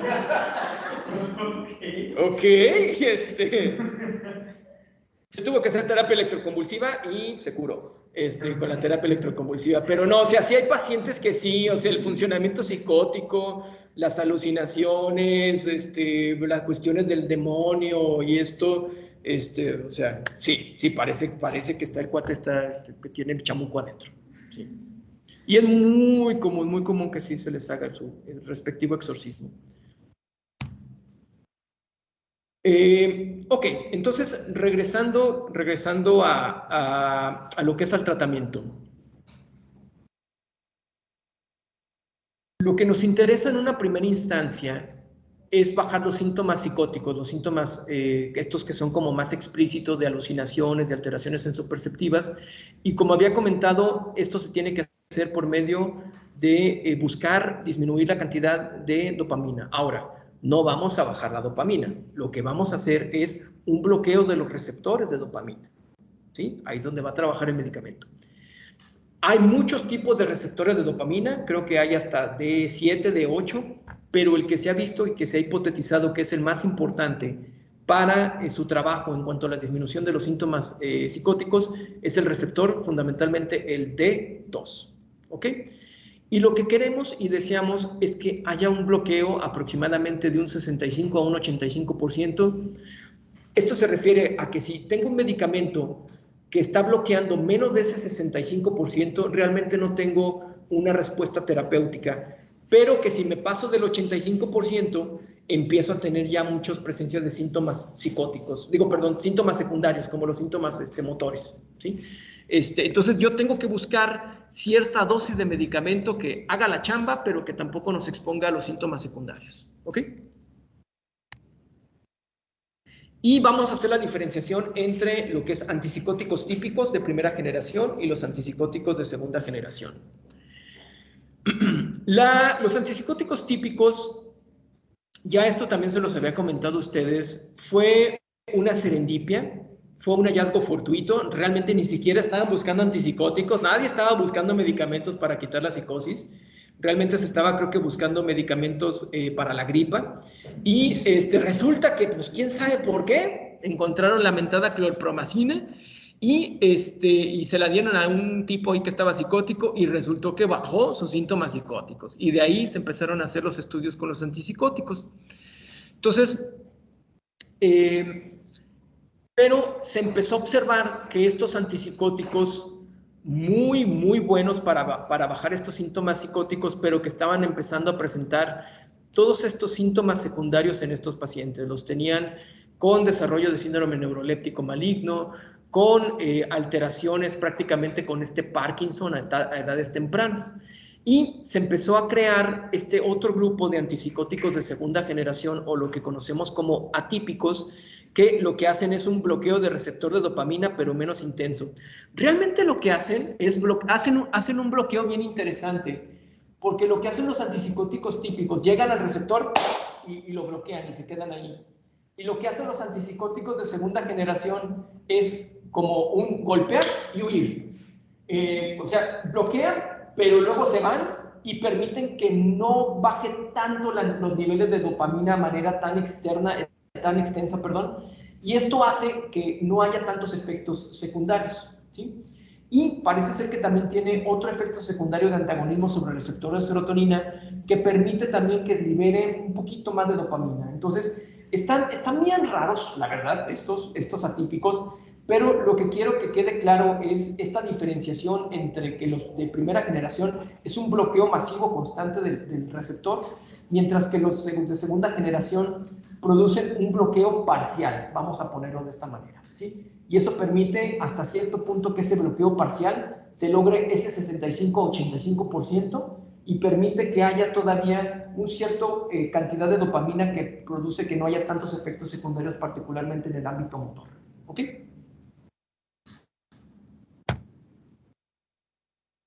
Entonces, vamos a ver, por ejemplo, a hacer esto un poquito más esquemático. Antipsicóticos típicos, tenemos un bloqueo masivo de receptor D2. Entonces, en la vía mesolímbica, ¿qué van a producir? Se bloquean. Ajá, por eso el gatito psicótico está bloqueado, ¿sí? Se bloqueó el D2, ya no hay gatito psicótico. Pero en vía mesocortical, ¿qué va a pasar? Síntomas negativos, muy bien, aplanamiento, abulia, muy bien, perfecto. ¿Y en higro estriado? Exacto, piramidales, el temblor, ¿sí? Entonces, la presencia de síntomas extrapiramidales, lo que es el temblor, rueda dentada, no sé si hayan escuchado hablar de esa rueda dentada, ¿sí? Incremento de los reflejos osteotendinosos, temblor de la lengua, también hay bruxismo también, hasta lo que son prácticamente torsiones del cuerpo completas, ¿no? Que le da al individuo ya cuando son en dosis masivas, ¿sí? Entonces, esto es como para hacer un esquema que quede un poquito más visual para ustedes de qué es lo que pasa con un antipsicótico de tipo típico en estas áreas, ¿sí? Ahora, el atípico. Igual, lo mismo, hace el bloqueo, pero hace un bloqueo parcial, no hay gatito psicótico. En vía mesocortical, ¿qué va a pasar? Como no bloqueó tanto la dopamina, permite que haya cierto nivel de dopamina, ¿sí?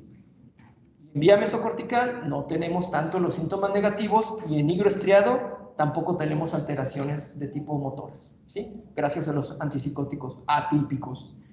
Pero hay un precio que pagar.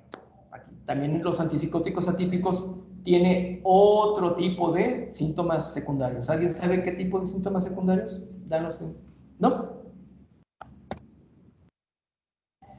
Los antipsicóticos atípicos son mucho más complejos porque no solamente bloquean dopamina, hacen bloqueo de lo que es de algunos receptores de serotonina, de histamina, de muscarínicos y alfa-1. Ok, vamos a ver cada uno de ellos. Un poquito parecido exactamente como lo que pasa con los tricíclicos, pero ahorita vamos a la parte.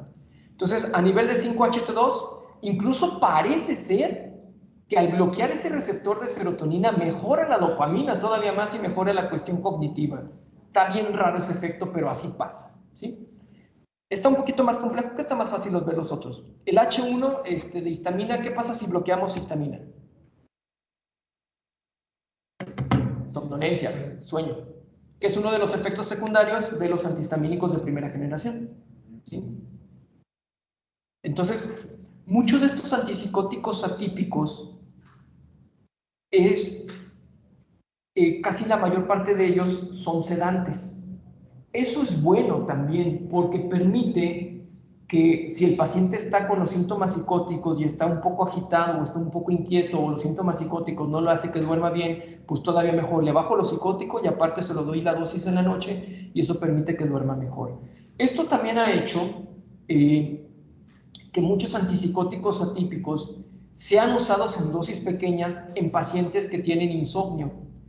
Para evitar el uso de benzodiazepinas o de medicamento controlado, Hay medicamentos como por ejemplo la quetiapina, que yo utilizo mucho en pacientes con insomnio y que dosis bajita y les ayuda a dormir muy bien por este efecto de bloqueo de histamina, ¿sí? Entonces, no la dosis necesaria como para un efecto antipsicótico, y luego me ha tocado pacientes que luego se me olvida decirles, ay, es que y este medicamento es un antipsicótico, y regresan a la siguiente consulta, pues, la verdad es ahí la regué yo en no avisarles porque, doctor, ¿por qué me dio algo para esquizofrenia, no? Si yo nomás tenía problema de sueño. Perdón, es que se me olvidó decirle. Ups, que no, lo que pasa es que, por ejemplo, la quetiapina, la dosis antipsicótica es de 300 miligramos. Hay una versión de quetiapina de 25 miligramos, y yo cuando uso esa de 25 miligramos, incluso la mitad de la dosis, 12.5, solamente tiene el puro efecto sobre histamina, ¿sí? Entonces, esto ayuda mucho a evitar el uso de benzodiazepinas en estos pacientes. Muscarínicos, especialmente muscarínicos 3 a nivel del páncreas, nos produce resistencia a la insulina. Ese es el gran problema que tenemos con los antipsicóticos atípicos. Está engordando los pacientes. Cada uno tiene perfil diferente, hay quienes son más, hay quienes son menos, pero por ejemplo la olanzapina la conocemos de cariño como la olanzapork, porque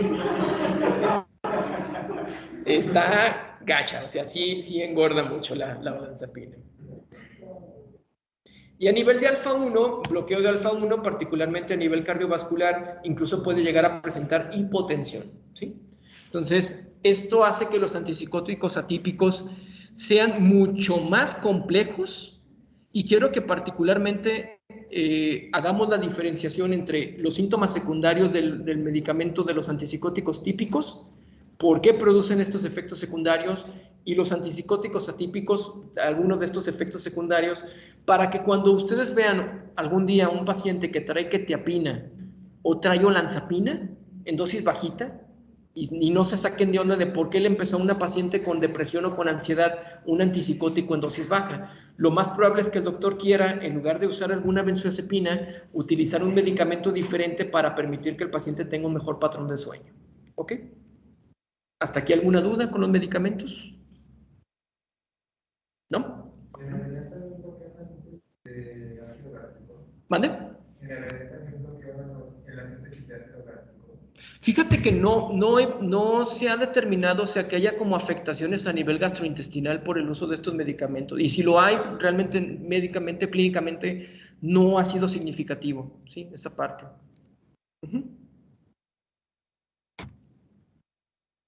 Ok, ahora para que conozcan algunos nombres de los medicamentos antipsicóticos típicos, el gold estándar, el más común que encontramos es el haloperidol.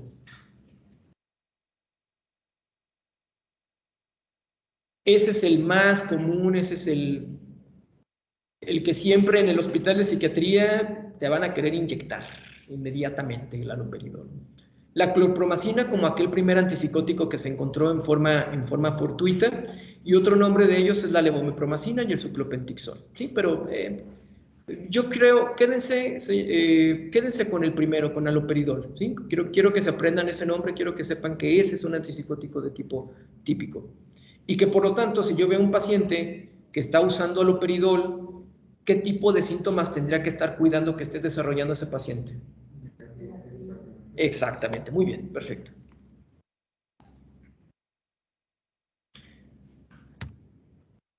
Y antipsicóticos atípicos, aquí sí la lista es un poquito más grande, particularmente quiero que sepan o que se aprendan los primeros tres: risperidona, olanzapina y quetiapina, ¿sí?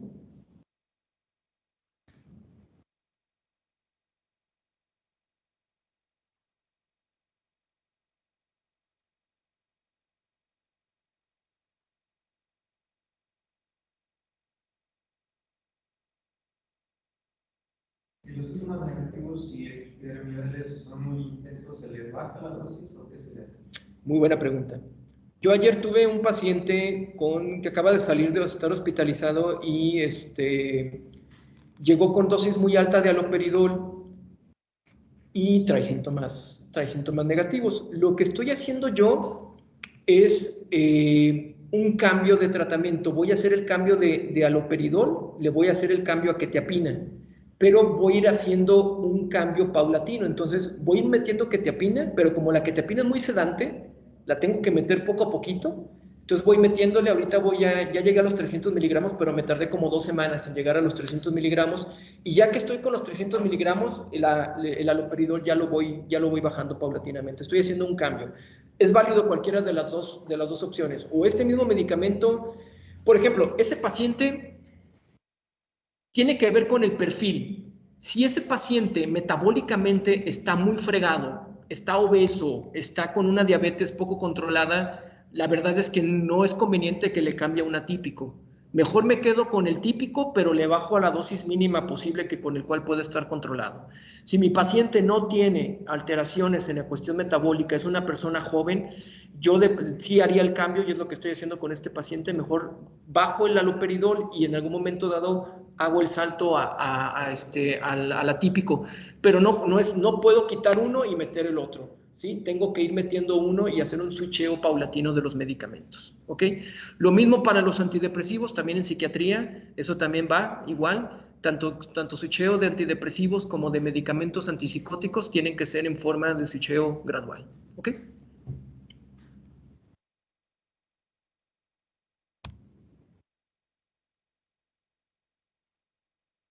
Esta diapositiva, quiero que se quede más lo último. Tengo un paciente que tuvo un primer episodio psicótico. Todavía no sé si es esquizofrenia o no. Es un primer episodio psicótico.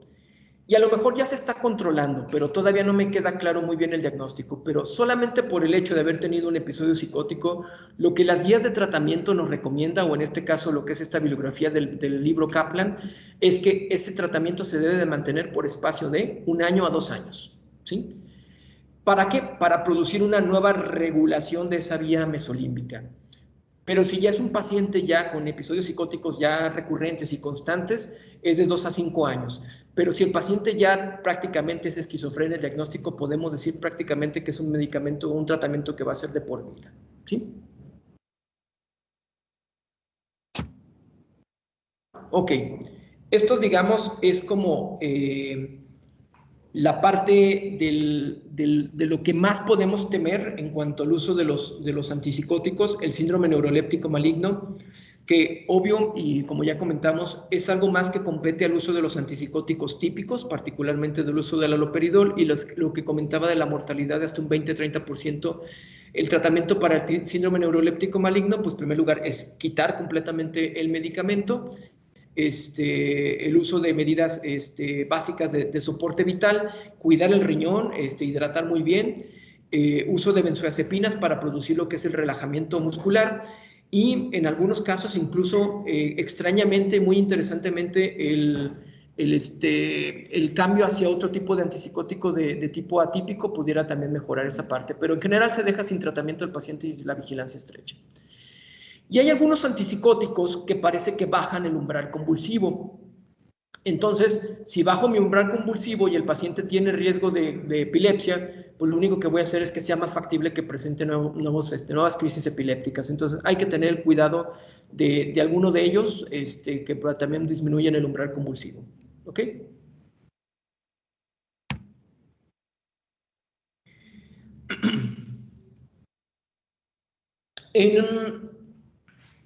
Como estamos frente a pacientes que tienen nula conciencia de enfermedad, entonces te voy a dar risperidona, regresando al caso de la estudiante de medicina, perdón, ¿qué te sucede? Y vamos a darte risperidona, una tableta de 2 miligramos cada noche. Entonces tú vas a decir, chis, ¿yo por qué me la voy a tomar? ¿No? Entonces, es difícil y es complejo, ¿no? Llevar el tratamiento, porque estamos frente a pacientes que no tienen conciencia de enfermedad y que si uno le da un medicamento, que es, ¿y esto para qué es? Pues para que se te quite tu psicosis, pues no, o sea, fíjense que ahí es donde funciona muy bien y hay estrategias muy, muy bien delimitadas de cómo hacer tratamiento y cómo buscar el tratamiento con este tipo de pacientes. Y yo lo que hago es, no confronto la idea, ¿sí? es, a ver, ¿qué te pasa? No, pues es que traigo alucinaciones, no dicen que tengo alucinaciones, sino de que me está hablando, no traen esa conciencia de enfermedad, no, pero me habla el demonio, me están cazando, me están vigilando, me tienen, oye, y pues, ¿eso cómo te tiene en la noche? No, pues no puedo dormir, doctor, porque estoy y que me están vigilando y que las brujas y quién sabe qué tanto, bla, bla, bla, bla, bla. Digo, no, oye, no, pues pobre, ¿no? Pues necesitas, oye, pues me imagino que necesitas que tu cerebro descanse o algo. Mira, ¿qué tal te parece? Te puedo dar algo para que descanses un poquito mejor en la noche. Te voy a dar este medicamento que se llama olanzapina y vas a ver que vas a dormir mejor. Y el paciente toma la olanzapina. Digo, nunca la busques en internet, nada más te pido. No busques para qué es. Y llega el paciente y dice, oye, pues estoy identificando que al tomar el medicamento que tiene este efecto sedante, duermo mejor en la noche. Entonces el paciente se va a tomar el medicamento. ¿Sí? Y esto hace que de esta manera, yo sin confrontar, yo sin tampoco participar en la idea delirante del paciente, a través de la estrategia y técnica milenaria de dar a tole con el dedo, logro crear, digamos, de alguna manera, un buen rapport, que el rapport es como aquella relación médico-paciente, y eso permite, porque a mí me está identificando que yo no soy alguien que le está diciendo que no es cierto lo que está pensando, ¿sí? Y que al contrario, yo lo que quiero es que esté más tranquilo y que descanse en la noche. Y ya más adelante, conforme está tomando el medicamento, va bajando el funcionamiento psicótico y en algún momento dado el paciente ya es capaz de hacer una introspección y darse cuenta de que realmente esto que estaba pensando pues, estaba mal, ¿sí? Entonces es la forma, pero no todos los pacientes se puede lograr eso. Hay pacientes que están muy cerrados y se crearon algo que se llama antipsicóticos de depósito. Este grupo de medicamentos son el antipsicótico, pero se pone en forma mensual a través de una inyección. Entonces ya no tiene que ser esta pelea entre el paciente y su familia cada noche para que la paciente se tome su tabletita de risperidona. Mejor le inyectamos el Risperdal Consta, pero ahora el problema es dejar que el paciente se inyecte. Ese es ahora el show. Ese es otro show.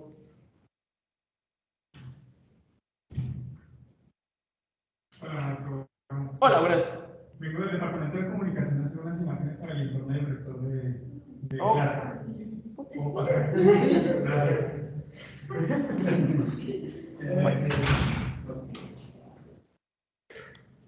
Entonces, de hecho, curiosamente, este tipo de muestras o tipo de formas del medicamento se ha estudiado mucho, se ha tratado de hacer mucho énfasis, porque puede ser la respuesta a aquellos pacientes que por la falta de apego al tratamiento están teniendo recaídas de forma recurrente. Interesantemente, hasta ahorita hay el Risperdal Consta se tiene que poner cada 15 días, es un relajo porque tiene que ir refrigerado. El Inveda Sustena es una versión moderna que es como ya de un mes, y el Aldol de Canoas es bueno, bonito, barato y se pone cada mes. El problema es que cada uno, pues como tal, también pasa lo mismo, que son antipsicóticos o atípicos o típicos, y pues cada uno pues tiene sus efectos secundarios también en el paciente. ¿Qué estás haciendo? Es que me dijeron que se los lleve. Ok. ¿Qué estás haciendo? ¿Sí que lo estás acomodando por calificación o por...? Todavía no llego a ese. Todavía no llegas a esa obsesividad ahí. ¿Estás bien? No. No. Y bueno, entonces, ahora lo que se está tratando de crear son versiones del medicamento de uso de 3 meses a 6 meses. Entonces sería muy interesante porque solamente tienes que agarrar al paciente y pues ponerle una inyección y ya en 6 meses nos vemos nuevamente y volvemos a pelear y luchar por ponerte el medicamento, ¿no? Entonces, son opciones muy interesantes que se están dando nuevamente para lo que es la parte de este tipo de pacientes, especialmente cuando hay nula conciencia de enfermedad y no hay esta cuestión de querer tomar el tratamiento. Ha habido como muchas estrategias. Hubo otro, no me acuerdo qué medicamento, creo que era el aripiprazol, que hicieron una versión que traía como un pequeño chip que avisaba si el paciente se había tomado el medicamento o no. A mí no me parece correcto, porque de por sí el paciente está paranoide, y luego ahora sí que tu médico sepa si te estás tomando el medicamento o no en su tablet, ya está como, no sé, no me late, ¿no? Esta es una opción muy adecuada, ¿no? Para muchos pacientes que tienen esta situación de nula conciencia de enfermedad. Ok. En el MHGAP, que también les invito y que van a también darle una leída, donde vean también cómo viene ahí, casi no viene el tema como tal de esquizofrenia, viene de trastornos psicóticos, ¿sí? Entonces, léanlo, pero en general las mismas intervenciones para trastornos psicóticos son las que usamos para esquizofrenia, y las intervenciones psicosociales que nos habla el MHGAP, ¿me ayudas a leer, por favor? Las intervenciones psicosociales del MHGAP. Actividad social, educativa y ocupacional. Apego al tratamiento, el derecho de la persona a ser tomada en cuenta para todas las decisiones que tengan que ver con su tratamiento, aspectos dietéticos, higiene básica. Higiene básica. Entonces, recuerden que la parte de síntomas psicóticos, la parte de síntomas positivos, digamos que eso me hago cargo con los medicamentos, eso nos hacemos cargo nosotros. Pero lo que va a quedar pendiente y lo que realmente no tenemos todavía hasta la fecha, un tratamiento que ayude a los síntomas negativos, se ha intentado hacer mucho tipo de tratamientos, entre ellos el uso de algunos tipos de antidepresivos, estimulantes en dosis baja, el uso de estimulación magnética transcraneal, infinidad de tipos de intervenciones que parece que no han mostrado una eficacia pura para los síntomas negativos. Y ahí es donde las intervenciones psicosociales también entran mucho a jugar un papel importante. Que el paciente esté activo socialmente, que el paciente si puede estudiar, que estudie, si puede trabajar, que trabaje, o sea, porque cada cosa, cada actividad que haga el paciente va a implicar que su cerebro va a estar desarrollando, va a estar liberando mayores cantidades de dopamina. El ejercicio aeróbico es muy importante en este grupo de pacientes. La cosa es que quiera hacer el ejercicio el paciente. El apego al tratamiento también es una cuestión que me toca trabajar y tratar con cada uno de los pacientes, pero de manera no directa, estás psicótico y te vas a tomar tu medicamento. No, tiene que ser en forma muy indirecta y que tiene que ser, ya cuando veo que el paciente está más abierto, es por ejemplo, es que doctor, escucho estas voces y todo, y hasta incluso ya con un paciente con el que ya empecé un cierto trabajo, ya puedo empezar a hablar un poco del medicamento. Fíjate que este medicamento que resulta que te di para dormir, y que sí, pues funciona para dormir, pero me gustaría que viéramos algo e hiciéramos una prueba. Me gustaría que te lo tomaras por espacio de 3 meses o 2 meses y hagamos un conteo de a ver si las voces bajan. Nada más, no le estoy diciendo, o sea, no estoy nada más llegando como un cierto acuerdo con el paciente de forma no confrontativa. Y resulta que 2 meses después, ¿cómo te ha ido? No, pues las voces sí han bajado.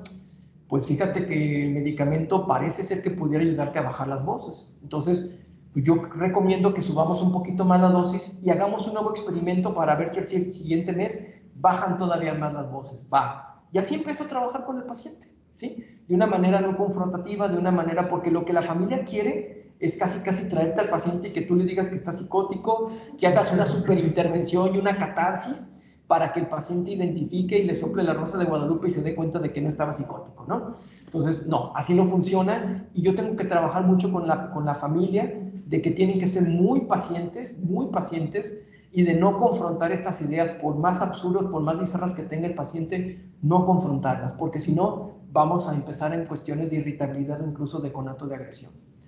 Y yo tomo en cuenta al paciente, ¿no? Porque, por ejemplo, doctor, es que no se quiere tomar el medicamento, clásica en el hospital de psiquiatría en urgencias. Y el paciente así, torcido. Pues no, pues es que me dice, me tomo el medicamento, pues me empieza a torcerme las manos, empiezo con temblor, pues obviamente no te vas a querer tomar el medicamento, pero te puedo proponer un medicamento que pudiera ayudarte a sentirte más tranquilo, ayudarte a estar bien y que no te produzca temblor. ¿Va? Va, órale. Y entonces, eso es porque escuché al paciente, ¿sí? Pero a veces quiere la familia o a veces muchos médicos hacer como una cuestión como de imposición de esto es lo que te tienes que tomar. Y a veces pues, el paciente tiene, más que la psicosis, incluso a veces tiene también elementos muy válidos de por qué no querer tomar el medicamento. Doctor, es que me está subiendo mucho de peso su medicamento. Y yo, ay, sí, sí es cierto. Entonces, vamos a probar un medicamento que igual ayude, que ayude, pero que no te suba tanto de peso, ¿no? Vamos a trabajar con aspectos dietéticos, ¿no? Muy bien. ¿Me ayudas, por favor? Sí, intervenciones psicosociales del NHGAP. Psicoeducación de la psicosis. Estrategias para evitar hostilidad, reconocer recaídas y devolver a la reevaluación, incluir a la persona en actividades familiares y sociales e identificar discriminación. Sí. Pues mira, la psicoeducación, pues evidentemente se hace esto con la familia en una primera instancia, pero cuando el paciente ya está más tranquilo y ya está bajo el efecto del medicamento, ya puede empezar a trabajar un poquito sobre esto, ¿no? De cómo la mente nos juega juegos chuecos, cómo la mente nos hace pensar en cosas que a lo mejor no existen, cómo nos empezamos a sugestionar, a condicionar para ver o sentir cosas que no hay. Ya comenté mucho sobre esta estrategia para evitar la hostilidad, esto particularmente con la familia, ¿no? Que tiene que ser con evitar la confrontación. Reconocer las recaídas, yo tengo que hablar con la familia para que luego vayan identificando el inicio de los síntomas psicóticos o los síntomas positivos para que lo lleven lo antes posible a una revisión para hacer cambios en el medicamento y que el paciente no vuelva a caer en una crisis o no requiera una hospitalización. Y tratar de esto, porque el paciente empieza con estos síntomas negativos, empieza a aislarse, empieza a ser como este mueble de la familia, y entonces no, hay que incluirlo en el mayor número de actividades. Si van de paseos, llévenselo. Si puede ayudar en cosas de la casa, que haga cosas de la casa, ¿sí? Y esto también pues tiene que ver con identificar la cierta discriminación que puede haber hacia el paciente por la presencia de estos síntomas que está presentando. ¿Ok? La recomendación de las guías NICE desde el 2014 para un primer episodio psicótico. Desde el primer episodio psicótico, nada de que esperamos a ver si se le quita solito. No. Uso de antipsicótico y desde una vez la intervención familiar y la terapia cognitivo-conductual tanto para la familia como para el paciente. ¿Sí? Son las guías de intervención, nada de que esperamos a ver un ratito, a ver, no. Desde el principio se tiene que empezar y se tiene que dar tratamiento para el episodio psicótico.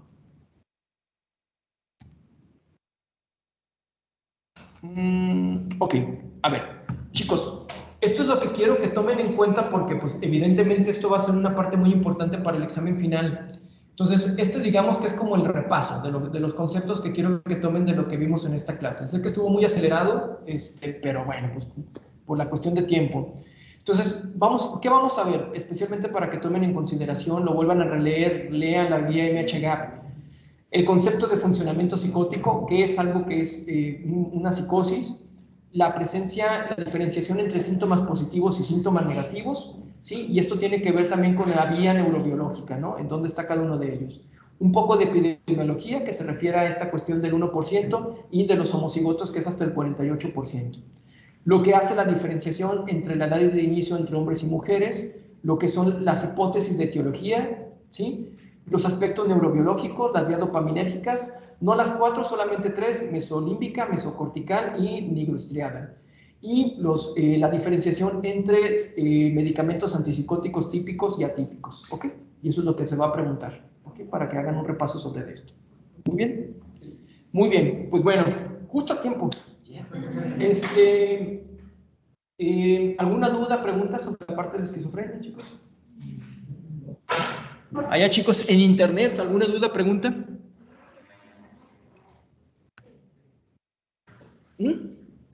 ¿No? ¿Nada? ¿No? Bueno, pues nos vemos en la siguiente. Vamos a ver trastorno bipolar. Y a ver, este está más cortito. Y a ver si alcanzamos a ver también lo de obsesivo compulsivo, ¿no?